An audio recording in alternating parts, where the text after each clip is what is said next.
The scammers online spreading their lies, pumping stocks with dollar signs in their eyes. But we see through the noise, cut through the mold, calling out fraudsters. Truth be told, hey, expose the lies, let the story unfold. Truth be told, yeah, shining the light on the tricks they sold. No hype, no spin, we bring the facts, let the truth roll in. Fraudsters beware, your game's getting old. We're taking it back when truth be told. Truth be told. Truth be told. And the truth shall set you free. Oh, hello everyone, and welcome to yet another episode of Truth Be Told. Man, oh man, how are you two doing tonight, Platt, Amy? Lovely. Oh, lovely, absolutely lovely. So, it's been an exciting week of a lot of things. What I didn't expect was almost pretty much it seemed like an article a day about Bill Pulte. Knives out for Bill Pulte. I get the feeling that he's starting to learn that after you start going after people with absolute bullshit, then people start rummaging through your garbage. That's right. But before we get to that, we God have bless a him. bit of a correction slash update slash a bunch of different things that Amy had brought to my attention before the show started. So I'll go ahead and let you get running with that while I finish getting things Well, ready. so, if you remember back to, Mhm. I don't, when we were first talking about Lisa Cook, it was like, is it Adriana Kugler resigned, and it was sudden and there was no real reason, right? I And think it was in that read- same time period. I think I read her resignation letter. And I assumed, or, my first intuition was that she was intimidated by something that they had on her, right? Turns out that is true. But it wasn't what they had on her. It was what the Fed had on her. So she was trading on insider information around rate cuts, and so there's blackout periods for the Fed, and she had a position in, I believe it was Kava, and they bought it, they sold it, then they bought it again, and then it was about to run into like the blackout period. So she asked Powell for like an exemption or exception or whatever to the blackout period, Mhm. and he said no, and she resigned. Yep. And this is really crazy because I remember the first video I did on the old and then channel. that was sorry, that part was characterized violations as accidental, go back up, and carried out by her husband without her knowledge and without any intention to violate the Fed rules. Mhm. So it's one of those Apparently- borderline things of shouldn't have happened, but it wasn't like it was explicit, intentional. It's kind of sort like how but Nancy Pelosi's husband trades. right. But it's one of those things that as a politician or as someone in that position of power, you're going to have enhanced scrutiny and probably should not have happened to begin with, regardless of if they have it blackout technically broke periods. the rules or not. Well, they have blackout periods. The same as like CEOs and C-suites have 30-day blackout periods, or I think is it 30 days before earnings, whatever it is. Something like But that. there's blackout periods for them as well, where they can't buy or sell. And so like it's not any different than how the rest of it goes. And you'd have to read more into it, but they list like some of the trades that they made. I think the one that was going to get her in trouble was Kava, and yeah. Well, it was her husband trading, right? Or did you say It that? was, but so what happened was that they were about to have to do their 2024 financial disclosures. So I think they were kind of like, remember like before Pulte had to do his financial disclosure, he sold a bunch of his stocks. So I think it was sort of something like that. And it ran into the time, and Powell said no to her exemption, and therefore that's why she wasn't at I think it was the July meeting. She wasn't, because she resigned before Yeah, and before she violated the rules. Right. So I give her credit for that, but also you're still kind of shitty for trading on. yeah. Well, and part of this also You can't say is your husband, I didn't know, like you don't tell your husband about the shit that's going on with the Fed. Yeah. Give me a break. Final thoughts on that is this kind of circles back around to the whole this targeting of political opponents that's going on with Bill Pulte and the Trump administration more generally. You start getting these problems where a situation where we find out later was totally on her. Up to that point, we had to at least speculate the possibility that this was another Pulte related thing, because it was in that same time period. And that's the problem when you use these political tools inappropriately. It erodes confidence in the institutions themselves to begin with. And that is, I think, another big problem with what's happened with this entire situation. Not just that she violated it, but because of the other events surrounding it, it called into question what was going on, even if later we found out that it was something completely different, which we could have speculated freely because, once again, without those intermittent events that were going on, a Fed chair just up and disappearing, suddenly you'd be suspicious of them. Sure. And what reason would they just up and decide to? Yeah, but right before a meeting, like what? Mm-hmm. That's weird. Yeah. Yeah, and then for me, it was just for all those people who say that I cannot admit when I'm wrong, I certainly can when I'm wrong. Yeah. Yeah. So let's see here. So last week, let's kind of get into the Pulte stuff. So last week when we were last on, I think we talked about the 50-year mortgage absolute nonsense, because that happened, it looks like, on the... That's what kind of triggered this flurry of... the image is from September 2nd. So yeah, this actually was at the beginning of this week. So yeah. Why did you put that date there and throw me off? Well, this is the 50-year mortgage is sort of what triggered this flurry of news articles that we've been seeing, because apparently it upset quite a few people. It's that stupid. Well, it is. Like, it is just crazy dumb. Well, yeah, I think that is a great way to describe it, because everyone was calling him out on this. Yeah. But it's just a way, it's just a way to keep the housing prices up, because I'll tell you, when, I think I've said this before, right before my company went bankrupt in 2008, they were floating this too, because how do we keep the party going? How do we keep everybody continuing to get rich and keeping, all of these house rich people feeling like they're wealthy because their property is worth so much, right? So, and how do we get the banks even more interest? Correct. Way more interest. So we just this isn't new. This is something they floated before. And when when I worked for the mortgage servicer, I was when this came across mine and my partner's desk, we were like, what the fuck are we talking about right now? Yeah, what are we actually doing here, guys? Yeah. So I had the same reaction in 2008 that everyone's having now. Yeah, and it seemed like a lot of people that they weren't having a problem necessarily with the idea of it. It seemed like that the entire prep Pulte gave for it is, look at this cool meme, I'm going to post it. Do you like this, Donald? And he took it and put it on Truth Social, and suddenly it went all around. And it's that he. I'm Manuel. Well, did you see that? It says 3x5 poster board. Do they mean? No, that's it. It's that he circumvents. Well, hold on all 1 second. Of the advisors. Is it 3 feet by 5 feet? Because he wouldn't be able to hold that. But did you see in the Wall Street Journal article today?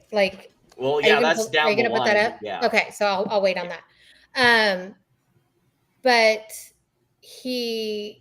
the reason they're pissed is because he does this he circumvents all the advisors, all Yep. of everybody. He goes straight to and Trump. he just like, what about this? And Trump is just like, I don't know, like, I don't even know what to call it. And he's just like, boom, put it on truth. It's like, well, great. and you can tell how prepped he is because you get this clip from the Fox News interview from here. Housing costs are still out of reach, and another thing that your administration is trying to tackle. Many Americans, the average age of first-time home buyers are now up to age 40, which is sad. The country you and I grew up in. I inherited that. Look, you have to understand. Right, but let me get to the question, though, because your housing director has proposed something that has enraged your MAGA friends, which is this 50-year mortgage idea. So a significant MAGA backlash, calling it a giveaway to the banks and simply prolonging the time it would take for Americans to own a home outright. Absolutely. Is that really a good idea? It's not even a big deal. I mean, you go from 40 to 50 years, and what it means is you pay.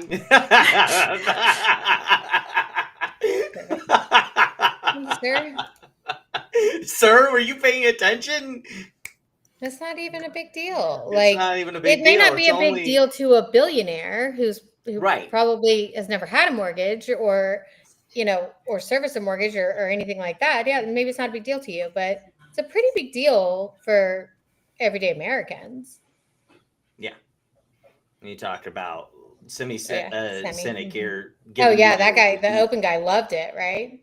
Right. Mm-hmm. Because it adds a whole bunch on to the cost of the mortgage. Let's see, where was the one? There was a chart specifically. Aha, boom.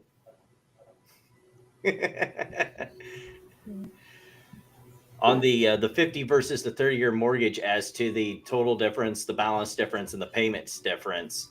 And it's pretty clear where the problem is, because the payments difference gets kind of out of hand, as well as how long it takes to get not that much. Like, it's not that big of a difference in the payment. I think I saw one of these, that was floating around, was like $600 or something like that, which I get. Like, for everyday Americans, that's a good amount of money, but over 50 years, you're paying a lot extra. What you're paying in interest for that, I'm not sure I'm seeing the advantage there.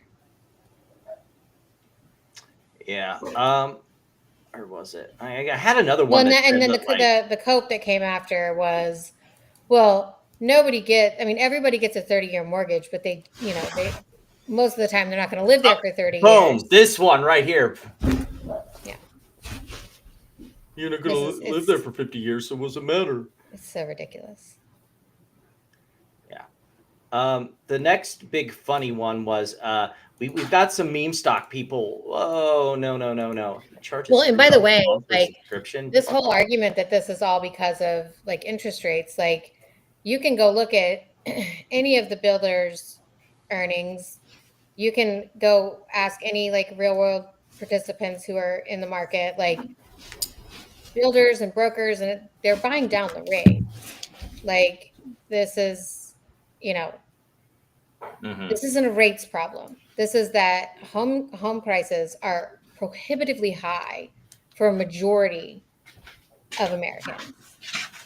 Yeah. And it's the longer you ignore it, I think the worse it gets. And, trying to circumvent the market doing what it's supposed to do, which is set home prices, is, I think, incredibly irresponsible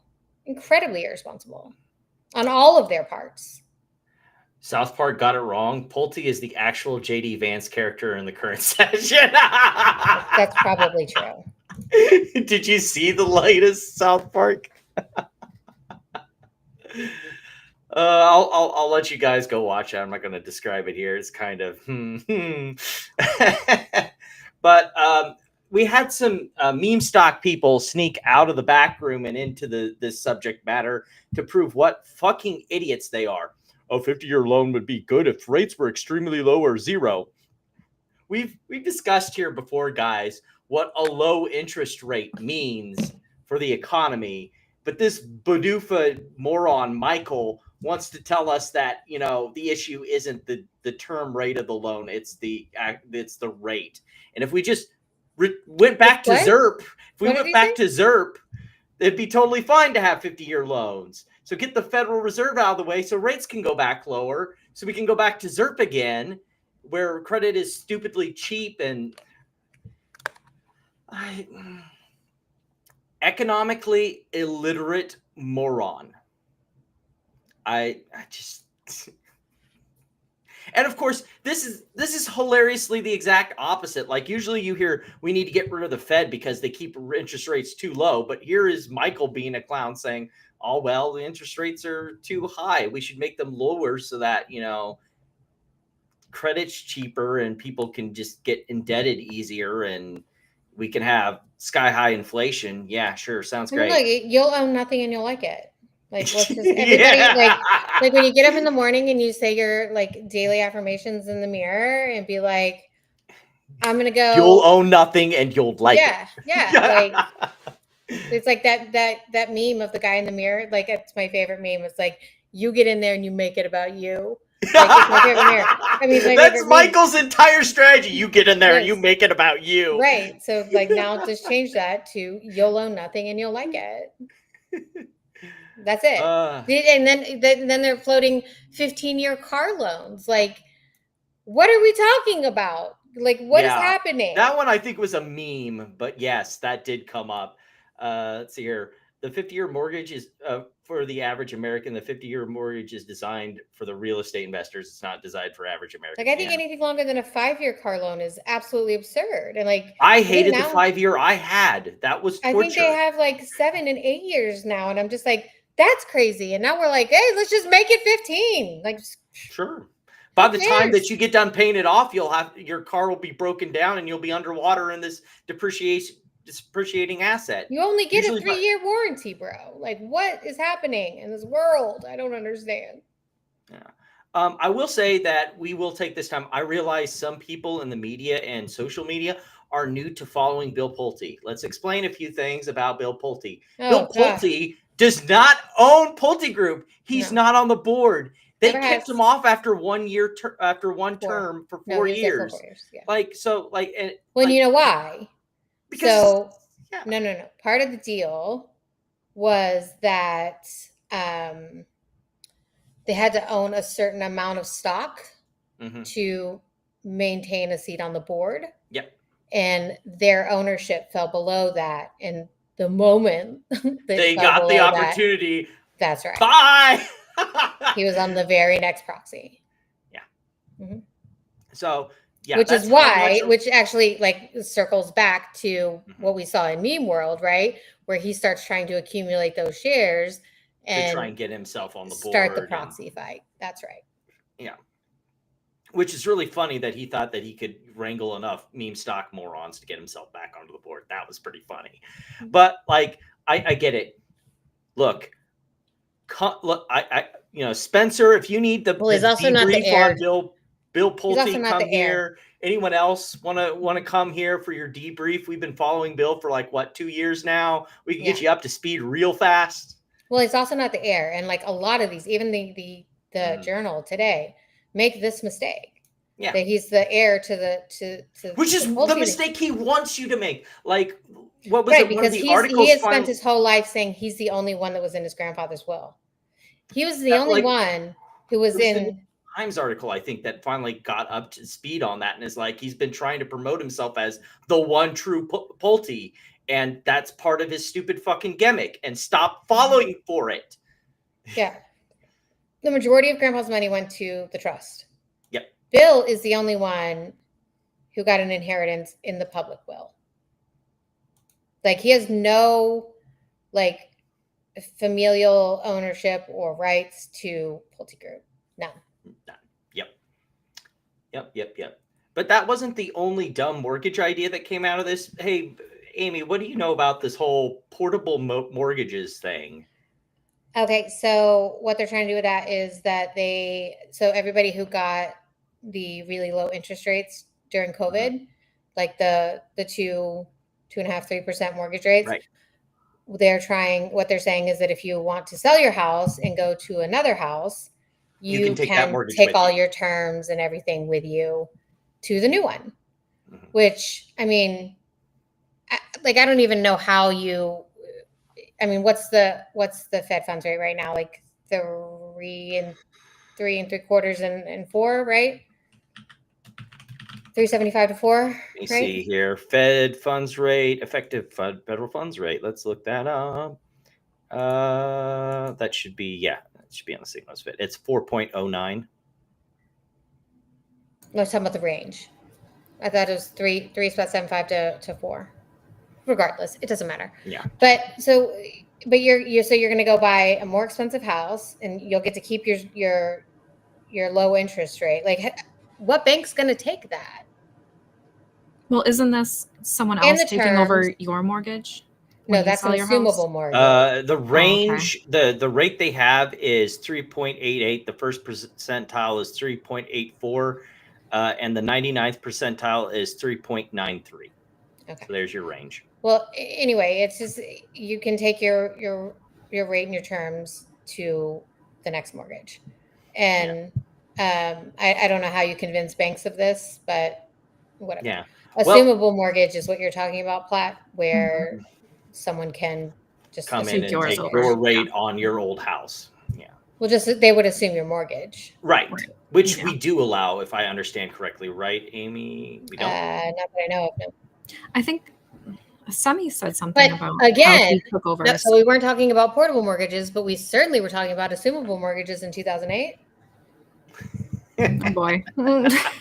All the fun stuff. So I'm telling you, it's the same playbook, which tells me it is way worse than anybody knows. It is way worse than anybody's indicating.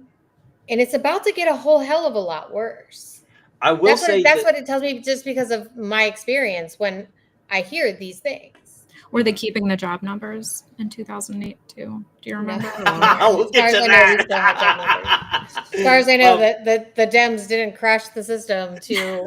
I mean, but that whole thing is like so ridiculous in and of itself. It's because all of their system is surveys. I know. So, So isn't it like landline calls, like to people's So it's landline like, so they houses? do, like who even has like, a landline anymore? Who are they calling?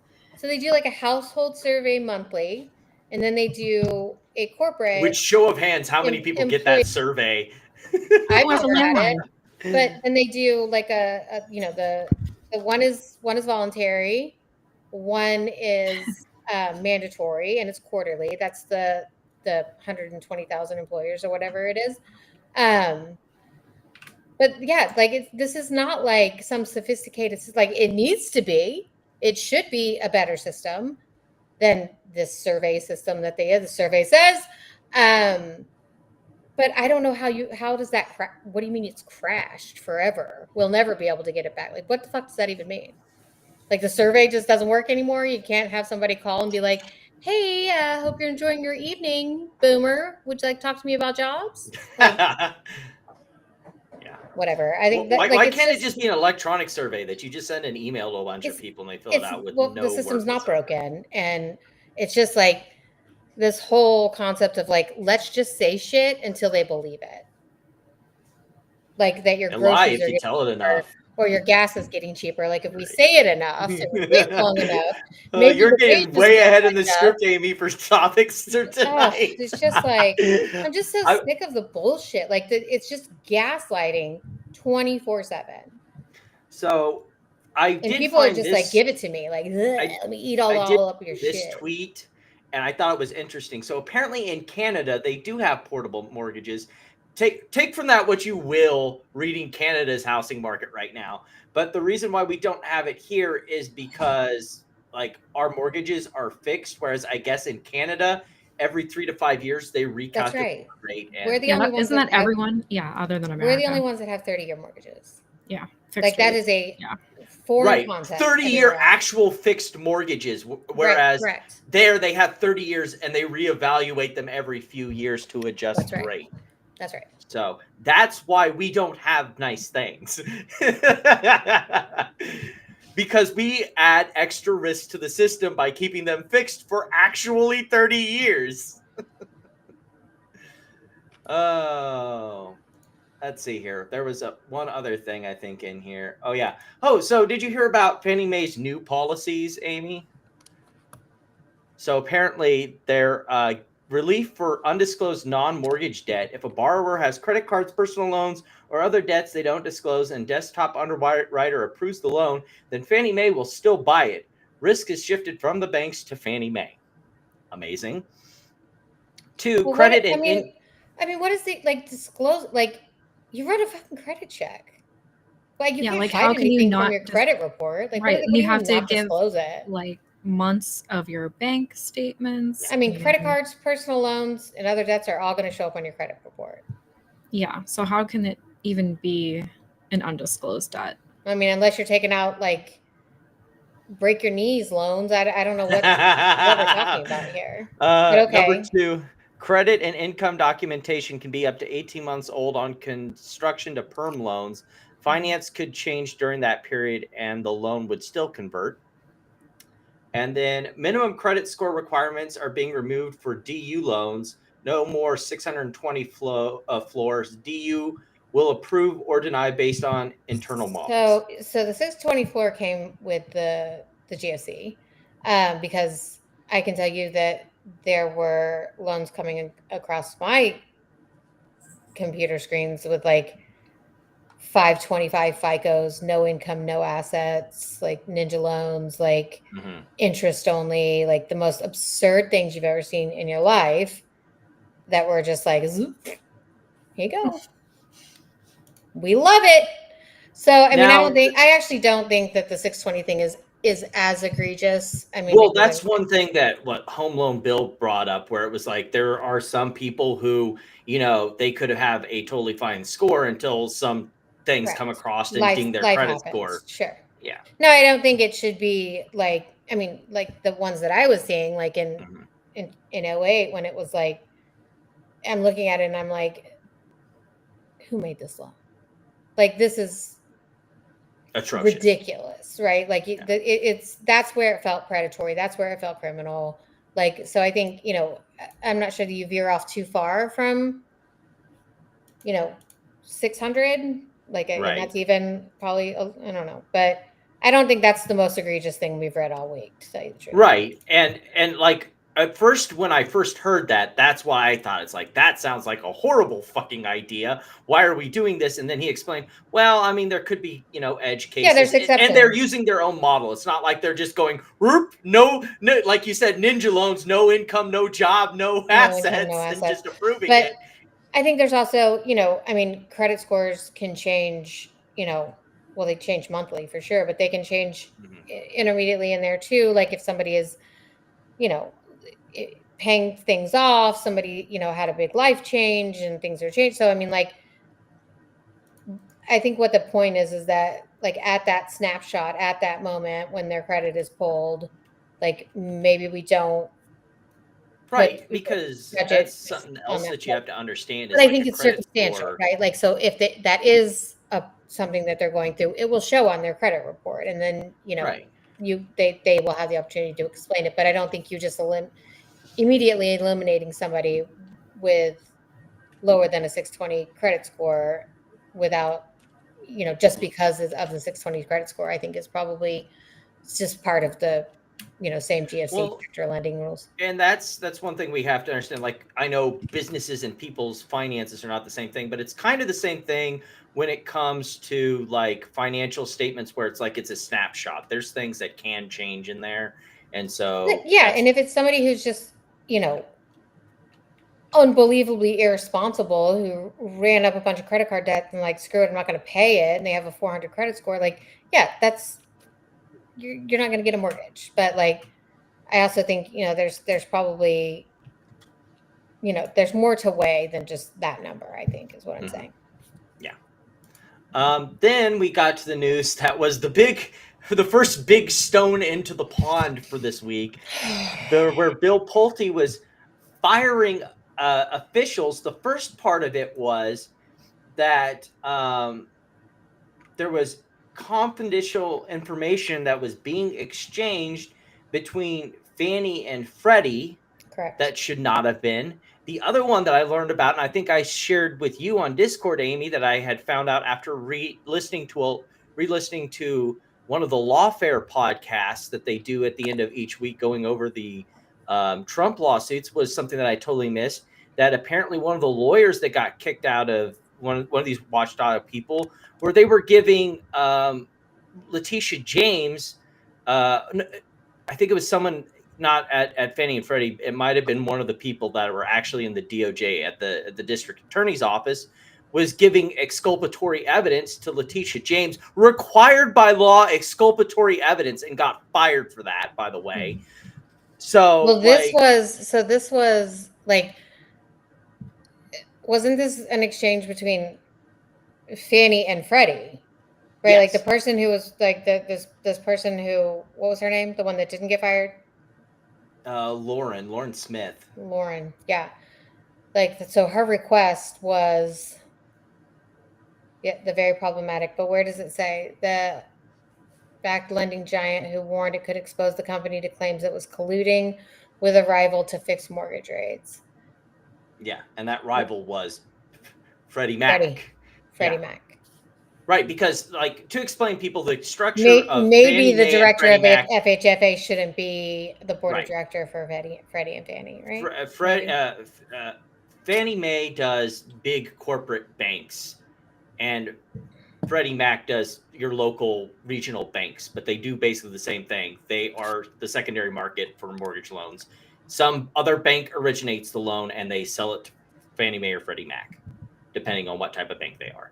Now, of course, this tells you all you need to know about why. Again, this goes back to remember the meme about, Bill Pulte doing the 50-year mortgage thing. Well, what about the meme where Trump was, merging Fannie Mae and Freddie Mac? Is the reason that this idea was presented to Trump that they should do a new IPO and, merge these two companies under the same IPO because Bill Pulte's been doing this shit and we just now found out about it now, and he's been doing it the whole time?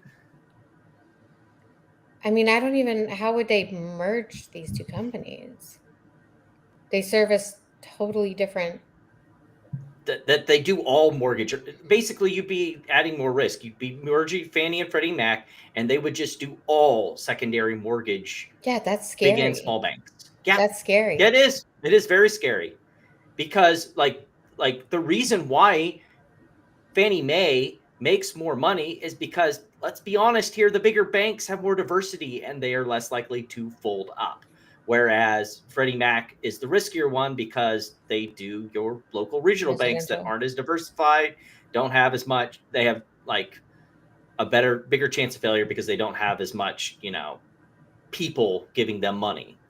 So fun time. Well, and so these watchdogs that he got rid of, right? Mm-hmm. There's internally in Fannie Mae, people were making complaints. Yes. So these watchdogs were investigating him. Yep. And when he found out, they fired. It wasn't like he found out about the investigation, but they were investigating him. Like, this was really happening, and he fired them. And then he tried to say, and that's when he went on his little, tweet diarrhea about. I don't even know what these people do to be fired. No. Yeah. When he was posting like pictures of gravestones that said DEI is dead at Fannie Mae. Oh yeah, because that's the cover story. And the gravestones with DEI. That's right. Yeah. Crazy. Yeah. Crazy town. But like, everything that Bill Pulte posts on Twitter is cover for something for that is stuff happening. He's doing. So yeah, like, it just feels like, whenever you post something, just expect that something's coming. Funny enough, besides the obvious of like, such and such from such and such is writing an article about me, which is totally false. Like, fake news and burr. When you say that, like when you try to run interference on that, it just makes me think you are 100% guilty. What's even more funny is, like, he seems to have figured out that most people don't buy his bullshit, and as we went Now along he's further in fucking the muzzled week. because he isn't saying shit. Exactly. Yeah. He They ain't said, saying it anymore. stop tweeting. Like, Yep. it's, just it's akin to his gag order that he got in his Brandon Jones lawsuit. Because he's realizing that the more shit he says, the more people start looking into the shit he's been doing. He's not realizing anything. No, You don't definitely, think so? absolutely No. not. They told him, put the phone down, bro. Yeah. Don't tweet about this, because that thing about Eric Swalwell, like, you think that he wouldn't have been all over Twitter? He wouldn't have been on Maria Bartiromo. Oh, I think that one he was definitely told to, because every Ingram, tweet has made as every soon one as of the he other could. cases harder. He hasn't mentioned Eric Swalwell once. Not once. I just don't think that they have a lot of control over him, because he continues to do the Oh, stuff yes, he's they always do. been doing. Oh, yes, they do. No, they don't. He has pissed off. Like, it started with Basent, and now, like, you in that thing today that we saw, Susie Wiles had to get involved with the Rocket and Coop merger. I think it says, I don't know, somewhere else that someone else had to get involved. Is that the one like, where you look, had all the all you have to do, all you have to do is piss off Stephen Miller, and you're going to get your phone privileges taken away. Like, let's just be real. Well, before we get to that, why don't we get to the, like you said, Eric Swalwell got also added to the list. We're now up to 5 people that piss off Donald Trump that are now getting their more, and it's only Democrats, in case you haven't noticed. We've had some people, hey Bill, anytime you want to get off your ass, we know we got several people that you can go out and go after, but chirp, and there's crickets whenever they have an R after their name. Apparently Republicans don't do mortgage fraud. Did you know that? Except we have actual names. Like, I mean, I could show you Ken Paxton, who has 4 primary residences at the moment. So, whatever. Yeah. That one was a really quick one, and I believe we even he posted a statement to X as the most vocal critic of Donald Trump over the last decade, and as the only person who still has a surviving lawsuit against him. The only thing I'm surprised about is that it took him this long to come after me. Well, here's the thing. Here's the thing about all of this, right? Like, here's the thing about all of this. Like, Eric Swalwell, like, he's not great, right? But like, he's done some pretty shady things. But how anybody just blindly supports a complete and blatant abuse of power in office is just like, this is what I voted for. Like, I believe in the Constitution, and I believe in, like, nobody, like, I would call it out for anybody who's doing it, a Democrat or a Republican.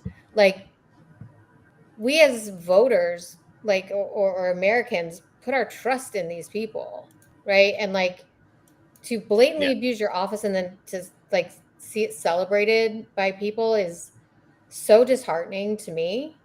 Like, I don't know, it just makes me sad. It makes me sad that this is where it is. Yeah.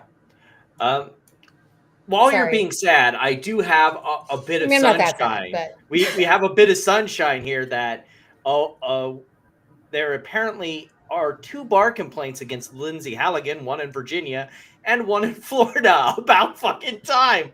Like, at what point do you get, like, directly appointed by the president to take out his political enemies with felony criminal charges? At the point that Pulte made it happen. Yeah. And yes, we'll get to that article, because that one that you had, like, was it yesterday or today that it dropped, was perfect timing. Absolutely beautifully perfect timing. However, we do have something that's a little off the beaten path and a little funny to talk about that we've already because we had the whole Epstein file drop. We know the story behind this, and we know it has nothing to do with Pulte. Yeah. But Oh, you've got it. Yeah, because I posted the article and I was like, look, this is what the article is about. Bill Pulte was 16 in 2004. So it's not Bill Pulte. Yeah, because there's a lot of people doing the rounds about it being Bill. I know that nobody believes that. I know that everybody thinks he's because he's an aloof boomer. He is, right? Like, yeah. I saw a thing today. Somebody posted, I can't remember. You know, it was that picture of him in the blue suit or whatever that you had up earlier. Mm-hmm. And people are like, I think the more surprising part of this story is that he's 37. Yes, it was. Somebody put that's a hard 37. I was like, well, that was the funny thing is I sent it to you, and I think it was a ways back, and it's what's that one lady from Lawfare that I love that she was doing the whole Pulte stuff for a while, but yeah, she'd said that. Man, I think the big part of the story is that he's 37. Yeah, like what? 37. Yeah. Because like that was the big thing when I did the interview with him. He's like, "Yeah, I'm 37." Like, I hope I don't look like. Well, I mean, like he's only like I want to say like 4 months older than me, something silly like that. So it's like you said, a rough 37. I mean, maybe it's like Benjamin Button. As he gets older, I mean, he's little. Yeah, but he has not gotten any younger. Yeah. Oh my goodness. But yeah, that's the entire Epstein thing. He is not. He is not him. It's not Wrong him. clue. It's his dad. Well, and even the connection to it. Yeah, it's not even a real connection, really. Yeah, it's because he was bidding on the property, right? Or he was like, yeah. Plute wasn't on the plane. No Plute plane. Not that we know of. Oh, yeah, exactly. Goodness. Not that we know of, at least. We haven't seen that email yet. Oh my goodness. Only the young. We'll keep you updated. Only the young. Hey, Amy, can you pull the trailer park slumlord article, because for some reason archive.org or today just like absolutely crashed So out. all I have is I had to get it from Wall Street Journal, and all I have is screenshots, and it's like 15 screenshots. A little bit ridiculous, but I mean, I can pull it. Why don't I pull it up? Like I put the screenshots of like some of the. Oh no, you're that's a different article. Like, let me find it here real quick because I know that Platinum posted the link. Oh, the one about the trailer park thing. Parks. Yeah, because I had it saved in my tabs, and then all of a sudden I've got it. I've got it. Okay.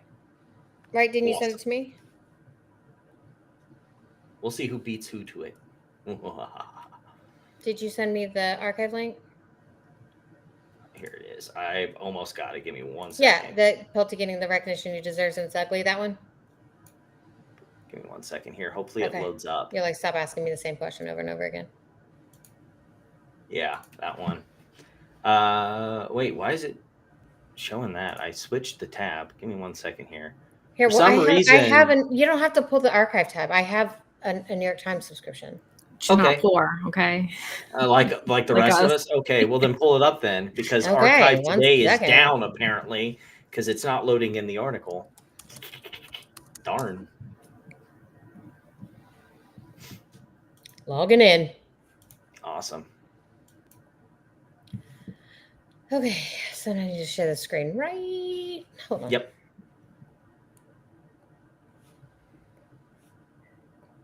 There you go. Boom. All right. So what do you want to see? If you want to just go over it, like it's your story, go right ahead. Like it's my story? Yeah. Well, I mean, you did find it for us. I just made that bigger. I want to make it smaller. How do I make this smaller so I can see you? I can't. Great. I have to detach the thing. Okay. Well, so which part? I mean, it's a really long article. It is long. Like just the new stuff, because a lot of what they went over is stuff our viewers already know, like his lawsuit, which they didn't go into a whole lot of depth in, but they did hit some of the key points. Just mainly the trailer. Well, he basically said his family hates him. Yeah, we knew that. Well, it talks about well, it doesn't. He doesn't say his doesn't family hates speak him, for but the- no, basically he says doesn't like speak how for he Luke's. has terrorized his family, right? His aunt Yeah. specifically, and his aunt who has some interest in the trust, right? Just like his Mm-hmm. grandfather's Dad. widow. I mean, his own father. They are the trustees. I mean, it's just like, so it's saying, recounted visiting job sites with his grandfather who founded a Pulte group. Well, he's talking about Warnock when he was talking to him. He's like, George has been good in our family. Where's this? Okay, here's the mobile park thing. So his primary connections to the residential real estate business is a group of 5 aging mobile home parks he owns in Florida, some badly in need of repair. His mobile home park investments were not readily apparent on his financial disclosure. They weren't on there at all because he listed parent companies and not the subsidiaries used to In buy order the to hide properties them. in 2023 and 2024. But I have, like, it's on my feed. I have when his brother, whose last name is not Pulte, that I learned that very recently. What the hell? His last name is actually Nash. Weird, but Who, Stephen but he Pulte calls is him not a yes. Pulte? That is not his. Oh. Nope, that's not his name. Which Oh. is so weird. Is Oh, that here you really go. his brother? Mhm.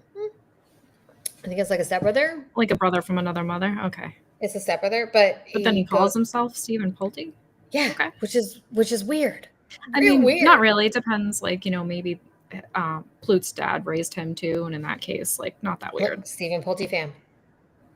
Yeah. Right, but if you look him up on LinkedIn, his name is Stephen Nash. I would never. I don't care. And then you can even see, like, this trailer park is rough. Well, right. So this is the one where, and he said here, right? So he bought it, they got it for 1.4 million this year, and the park is likely already worth north of 2.2 million. And if you go through those screenshots a little bit further, keep going. Does he have them all? Yeah. Can you zoom in on that a little bit? I can't. Or let me zoom in on it. Hold on.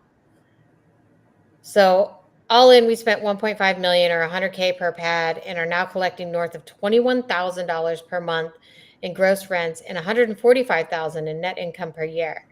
Our intentions is to make a large refi on the deal this year. So this was 24, right? So what they were saying is that they're banking on interest rates lowering.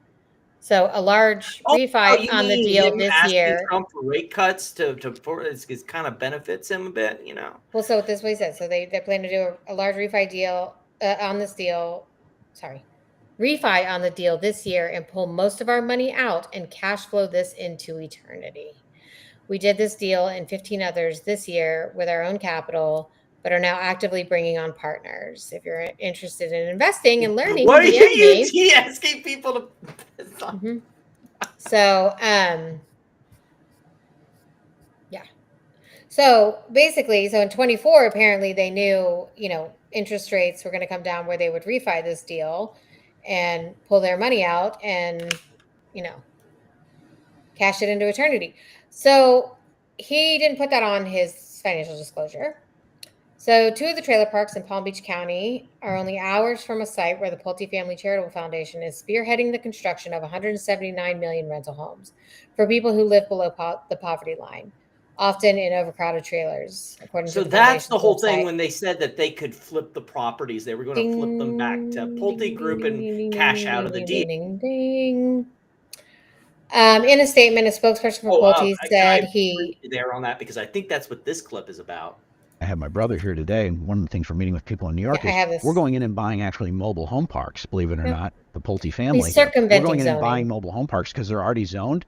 And then, Daryl, what we're doing is, because they have this monopoly on zoning, is then we're bringing in new homes and making these new communities. We are also buying mobile home parks, Daryl. Yeah. And we are going along those, and we are coming in and we are revamping those. And we are making these nice communities where people can live. Why is that? That's because mobile homes and mobile home parks are grandfathered in from a zoning perspective. Zoning is a huge problem. Yeah. And you can't build anything in this country anymore without, they're more worried about a turtle sometimes, bothering a turtle and a bird than they are, new subdevelopments. We have another Pulte to introduce. This is Steven. Oh, hey, look, it's Steve's the my pink brother, dude. A lot of people on Twitter know him. He's not a Pulte. Is also helping run the communities with the new stock. Yes. He's as tall as them while they're sitting. He runs a lot of mobile home stuff for us as well, transforming the communities. And I had my brother here today, and one of the things. There you go. So that's that clip. Mm-hmm. Anyway. So yeah, conveniently located down the street from what the Pulte Family Charitable Foundation is doing. In a statement, a spokesperson for Ms. Pulte said he owned passive shares in the mobile homes and had no oversight or management in any of these companies. The spokesman said the mobile homes represent a very small part of his net worth. Blah, blah, blah, blah. He accused Lisa Cook, we know. James. So Mr. Pulte's limited disclosure about his mobile homes most likely met the broad federal reporting standards required of top federal officials, but it also fits the pattern of carefully choosing facts to enhance his reputation and associate himself with the Pulte name in ways that have frustrated Pulte Group executives and some of his relatives. In interviews, 2 members of the family said Mr. Pulte had created confusion in news releases and social media posts by attributing his own pronouncements to the Pulte family. Yeah, that's the big one. Mm-hmm. I'm glad that they're finally catching on to that, because that was the big tactic when he first came to the scene, that everyone was like, oh, Pulte, he must be Pulte Homes. No. Mm-hmm. So this is... let's see.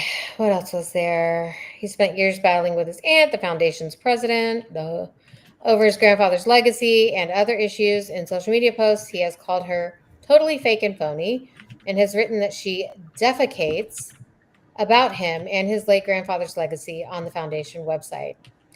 Spokesperson for Pulte said in a statement that he was the only Pulte in Pulte Homes other than his grandfather, and going back to 2013, as evidence in press conferences, national media, and legal contracts involving Pulte Group, Bill Pulte was the only authorized representative for Pulte Group's founder and the Pulte family. Many of Mr. Pulte's most outlandish posts on Twitter and X were deleted shortly after. Because he's a coward. Right? Yeah, they don't even talk about the food never gave anything exciting like that. Right. He never gave those. So then they go into what happened in 2016, right? Where is it? So he appeared on CNBC to criticize the company's management. Eventually, the grandfather and grandson campaign caught the attention of LA Management, a hedge fund, which bought a large stake in Pulte Group and demanded change. It worked. Yeah, the company's chief executive resigned. Yep, Elliott was given 3. They got 1. Mm-hmm. Yeah, right. They put Pulte on the board because of the agreement that Grandpa had, and then as soon as they could in 2020, the board voted him out. Okay, but I think we all know all of this.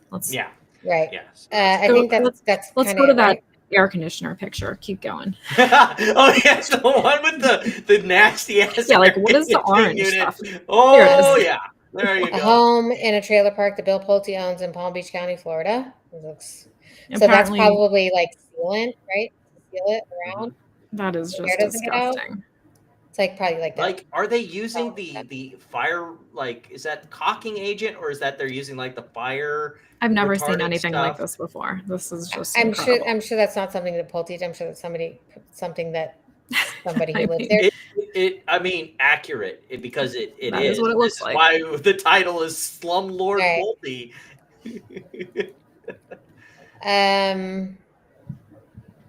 So was there anything else you want to see in here?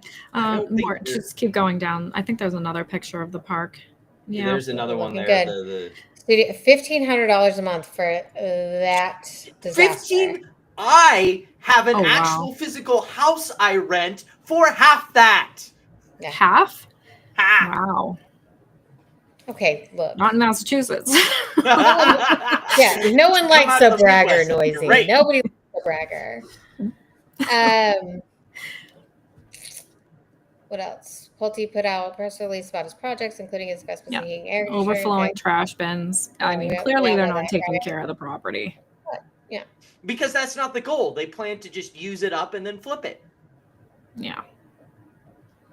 And they're increasing the rents apparently from I was just reading this. 950 or whatever. They had to make one correction to this story, and it was that an earlier version of this article mischaracterized Bill Pulte's time on the Pulte board.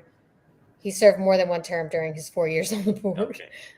Okay. Well, but if you Google if he was removed from the Pulte board, you'll see that it says no. So Bill has put money into scrubbing the internet. Google SEO. He's put money into scrubbing the internet of stuff that makes him look anything negative about him. Yeah. Like my YouTube channel. But I have exactly. But I have the whatever filing where like my YouTube channel sending frivolous subpoenas unanimously voted you off the board. I gotta get my computer charger. I'll be right back. How I lean. I'm libertarian, so that's how I lean, and I don't really like him. Yeah, I don't like him even more now that he's brought Pulte in. I was kind of indifferent. Now these bags. We have one more article, but we need Amy for that, so we're going to take a short detour into the thing that Pulte is doing, which is supposedly managing Fannie and Freddie. Why is that? Oh, it's because I hadn't switched. So apparently over on the subreddit for Fannie and Freddie, they're starting to catch on that Pulte's kind of dead man walking as far as that's concerned. Have they figured out yet that he's the guy kind of pushing to Trump for the take public? So does that mean their investments dead man walking? I don't know if they've caught on to that yet. Yeah, I don't know. Let's hear what was some of the other ones here. Yeah, because that's exactly what Chuggo Fox is pretty much saying, that like with all this corruption and with, Pulte being the one pushing it, have you guys figured out that like you guys might be screwed? Apparently Bill I'm not 100% sure that Pulte wants them to take it out of conservatorship, because then he doesn't even understand what that means. His job is rendered. I mean, he's done. If they're but that's why he put himself on the chairman of the board of both companies. Correct. And look, I don't like that I'm the go-to Pulte person, but I guess whatever. I read this shit. But go ahead. What did you want to talk about? Well, first, like Bill Ackman apparently had a space on Fannie and Freddie, and no, he's having one next week. Oh, next week. Oh, I need to bookmark that. Give me 1 second. Boom. Anyway, but yeah. So this article, you had screenshots of it. That's the one that's like 15 screenshots. So dumb.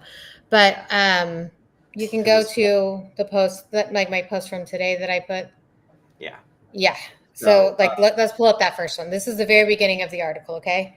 So Bill marched into the Oval Office this summer. I can totally picture this too. One of his signature performances. Pulte, who heads the Federal Housing Agency, told the president that he had identified leakers who were undermining the administration. He was carrying a Ghostbusters-style poster that featured pictures of administration officials and outside allies outlined by red circles with lines through their faces, according to the official familiar with the meeting. For many in the West Wing, it was classic Pulte, an attention-grabbing move to burrow into President Trump's good graces by attacking the president's perceived enemies. So that's the first one. Let's go to the second one, please.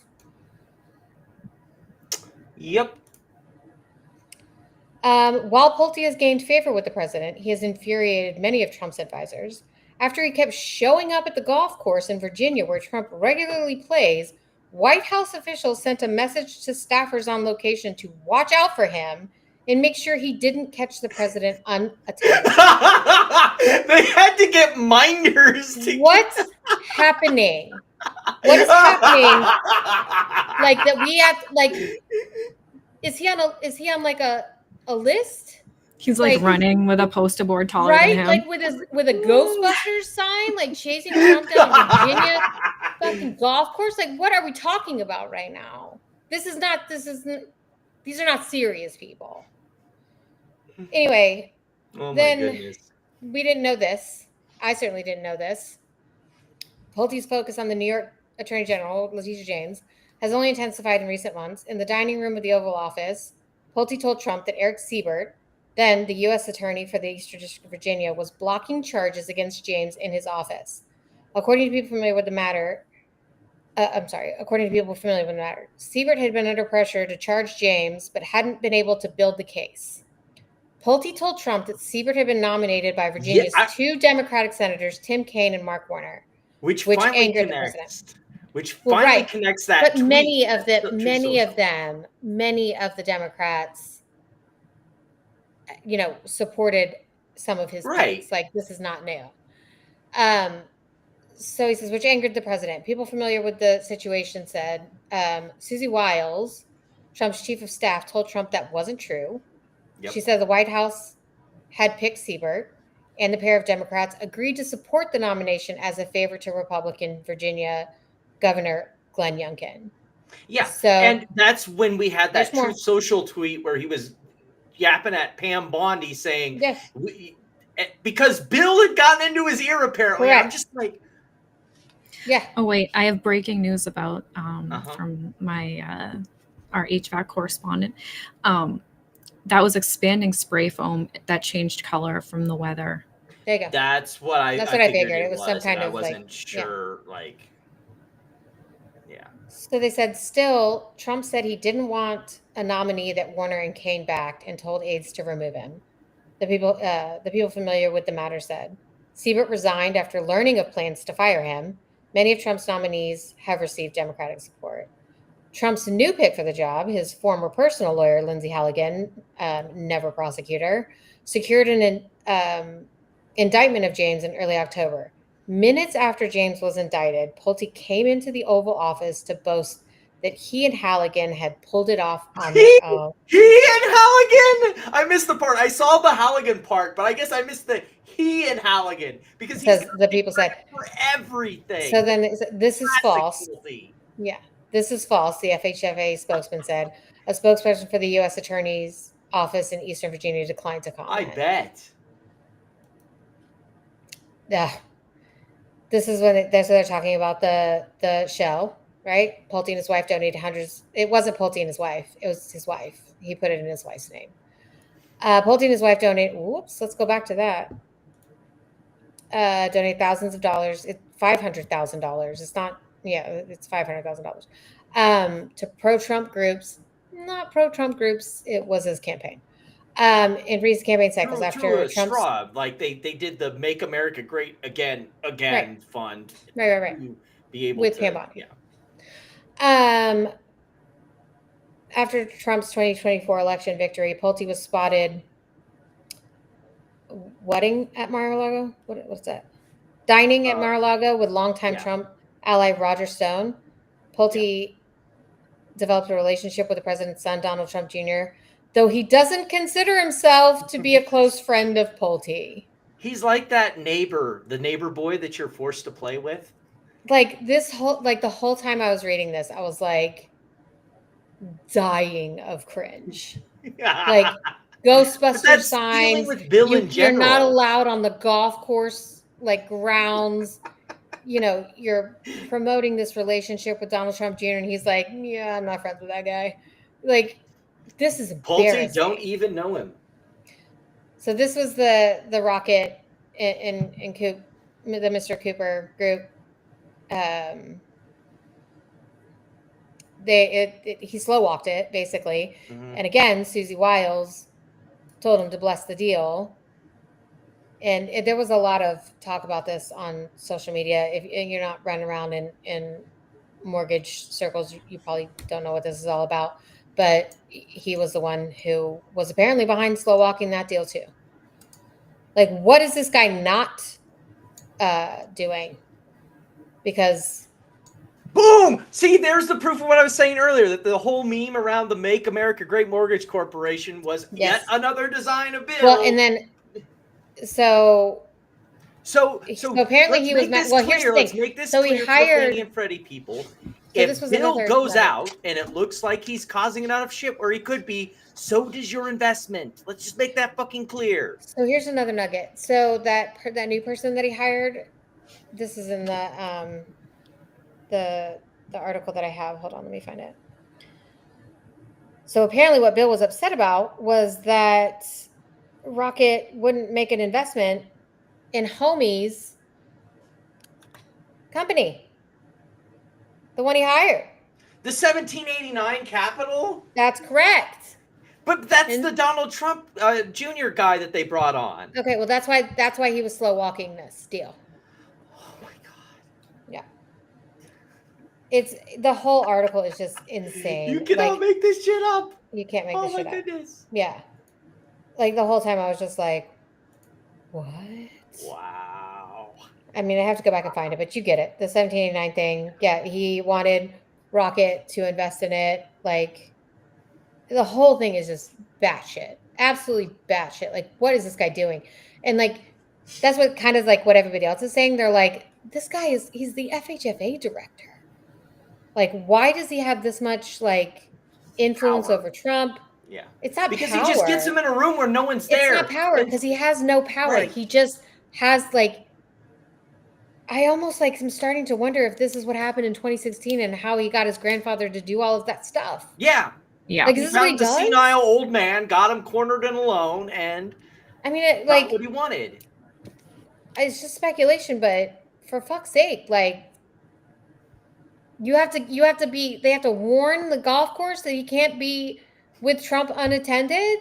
He probably had a poster board that's like, William Pulte on the board. Yeah, it would say when he shows up to meetings without his poster board, people are like, "Oh, where's your poster board?" Like that's what he does. Like that's what he must run around like making fun of the fat kid at school, like. It's so weird. Like the whole thing is so weird. And then they're having to warn executives. Did you see that part? Mm-hmm. I think I posted it. Advisors for companies who have prepped executives for meetings with Pulte have warned them that the interactions could be unusual, according to people involved in such discussions. Some compared Pulte's tendency to go off topic in private meetings to Trump's. When he like veers off when he's not looking at the teleprompter. They've compared it to that. They're having to prep executives to have a meeting with this guy. Because he has no fucking clue. This is wild shit. Yeah.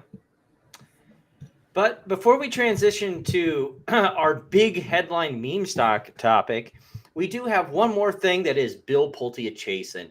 You know how much we love fish sticks on our show.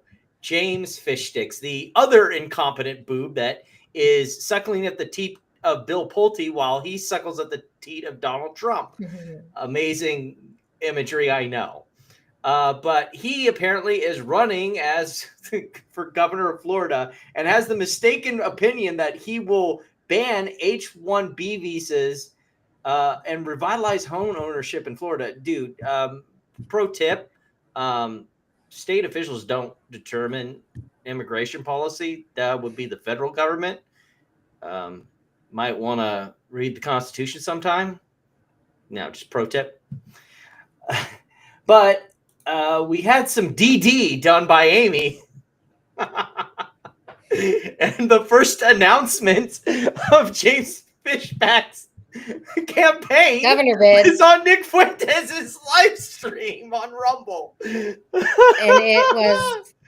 it was red. So like I was telling you guys, like he has a thing that like reads out these things, right? Like it sounds like a AI thing or whatever.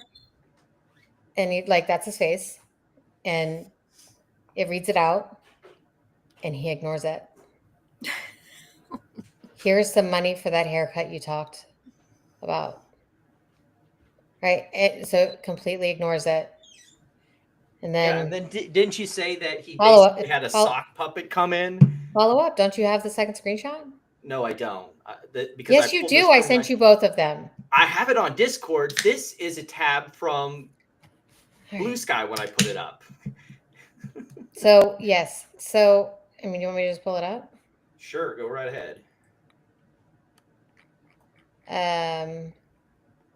So does this guy not like fish sticks? I don't think he knows who he is, and I don't think he knows who he is, much like everybody else. Yeah. If you want to while Amy's working on pulling it up, if you want a brief refresher on who Fish Sticks is, he's the guy who used to work for Greenlight Capital, who stole company trading data, went and made his own firm, lied to investors about what his his status was at his former company, and then got sued for all of that and admitted that he did indeed steal private information and trading records of this former employer and lied about his job credentials. So, all right, so I'm not going to pull up my Discord because it's going to show my screen name, and I don't want to do that. But I will read it to you. This one came from. Let me see if I can download it here. One second. Eduardo, that's spelled with a W, so it's Eduardo.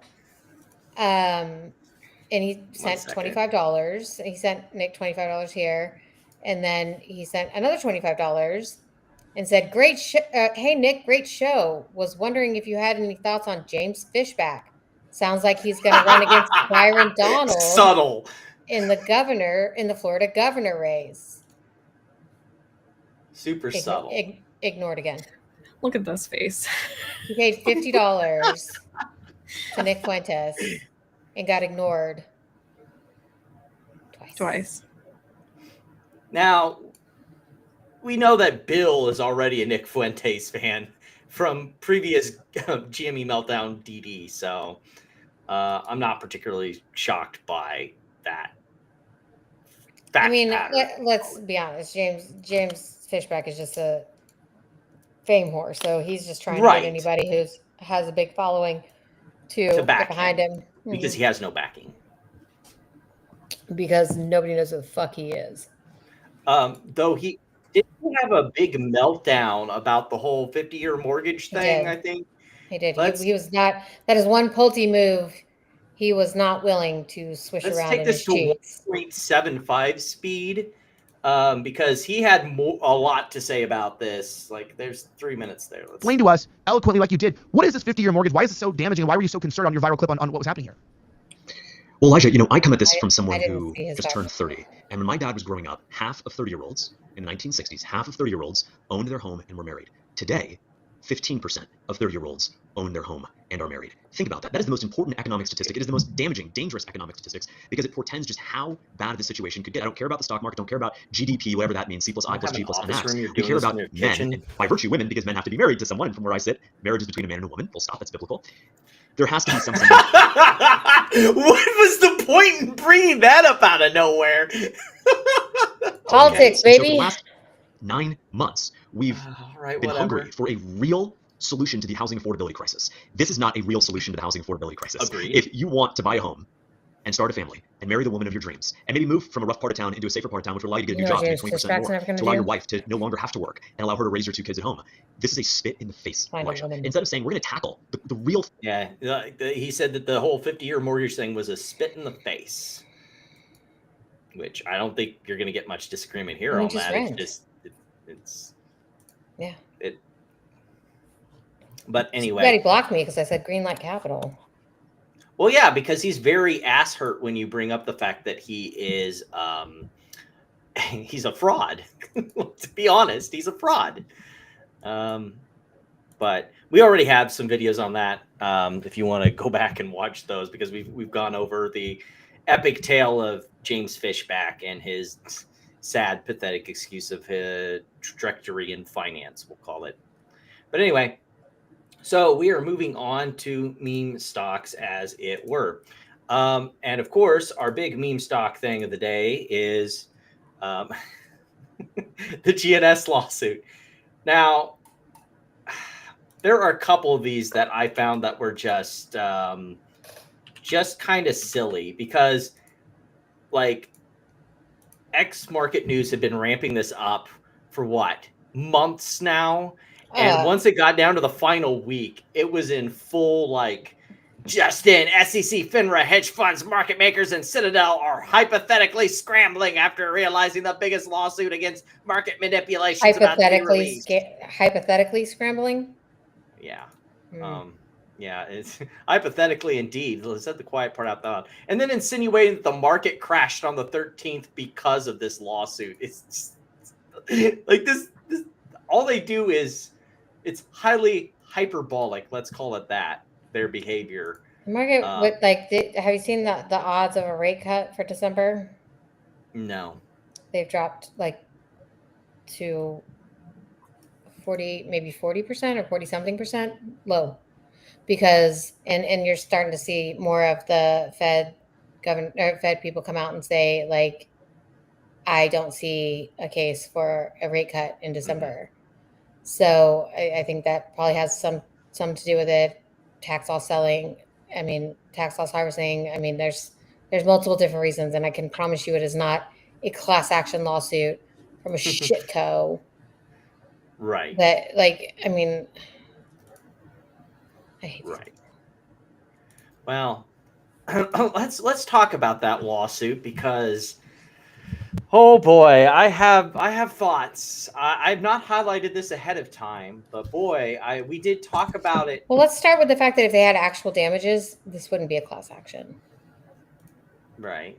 Or I'm still skeptical of how this is a class action, because this is the company because they don't have filing a class action on behalf of its shareholders. Mm-hmm. I get where the argument might be that they sold shares into the market.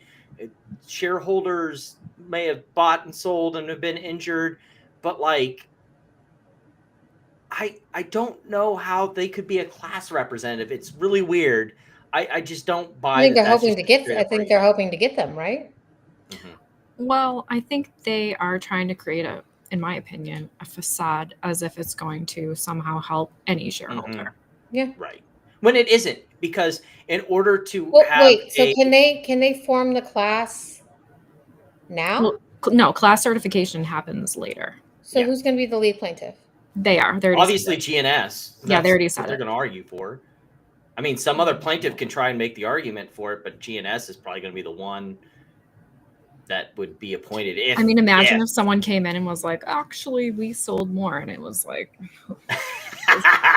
But that's the big thing here, is you have to have sold shares to be considered and no baggy has probably sold any shares. And that's the target of this lawsuit. There's some that have sold.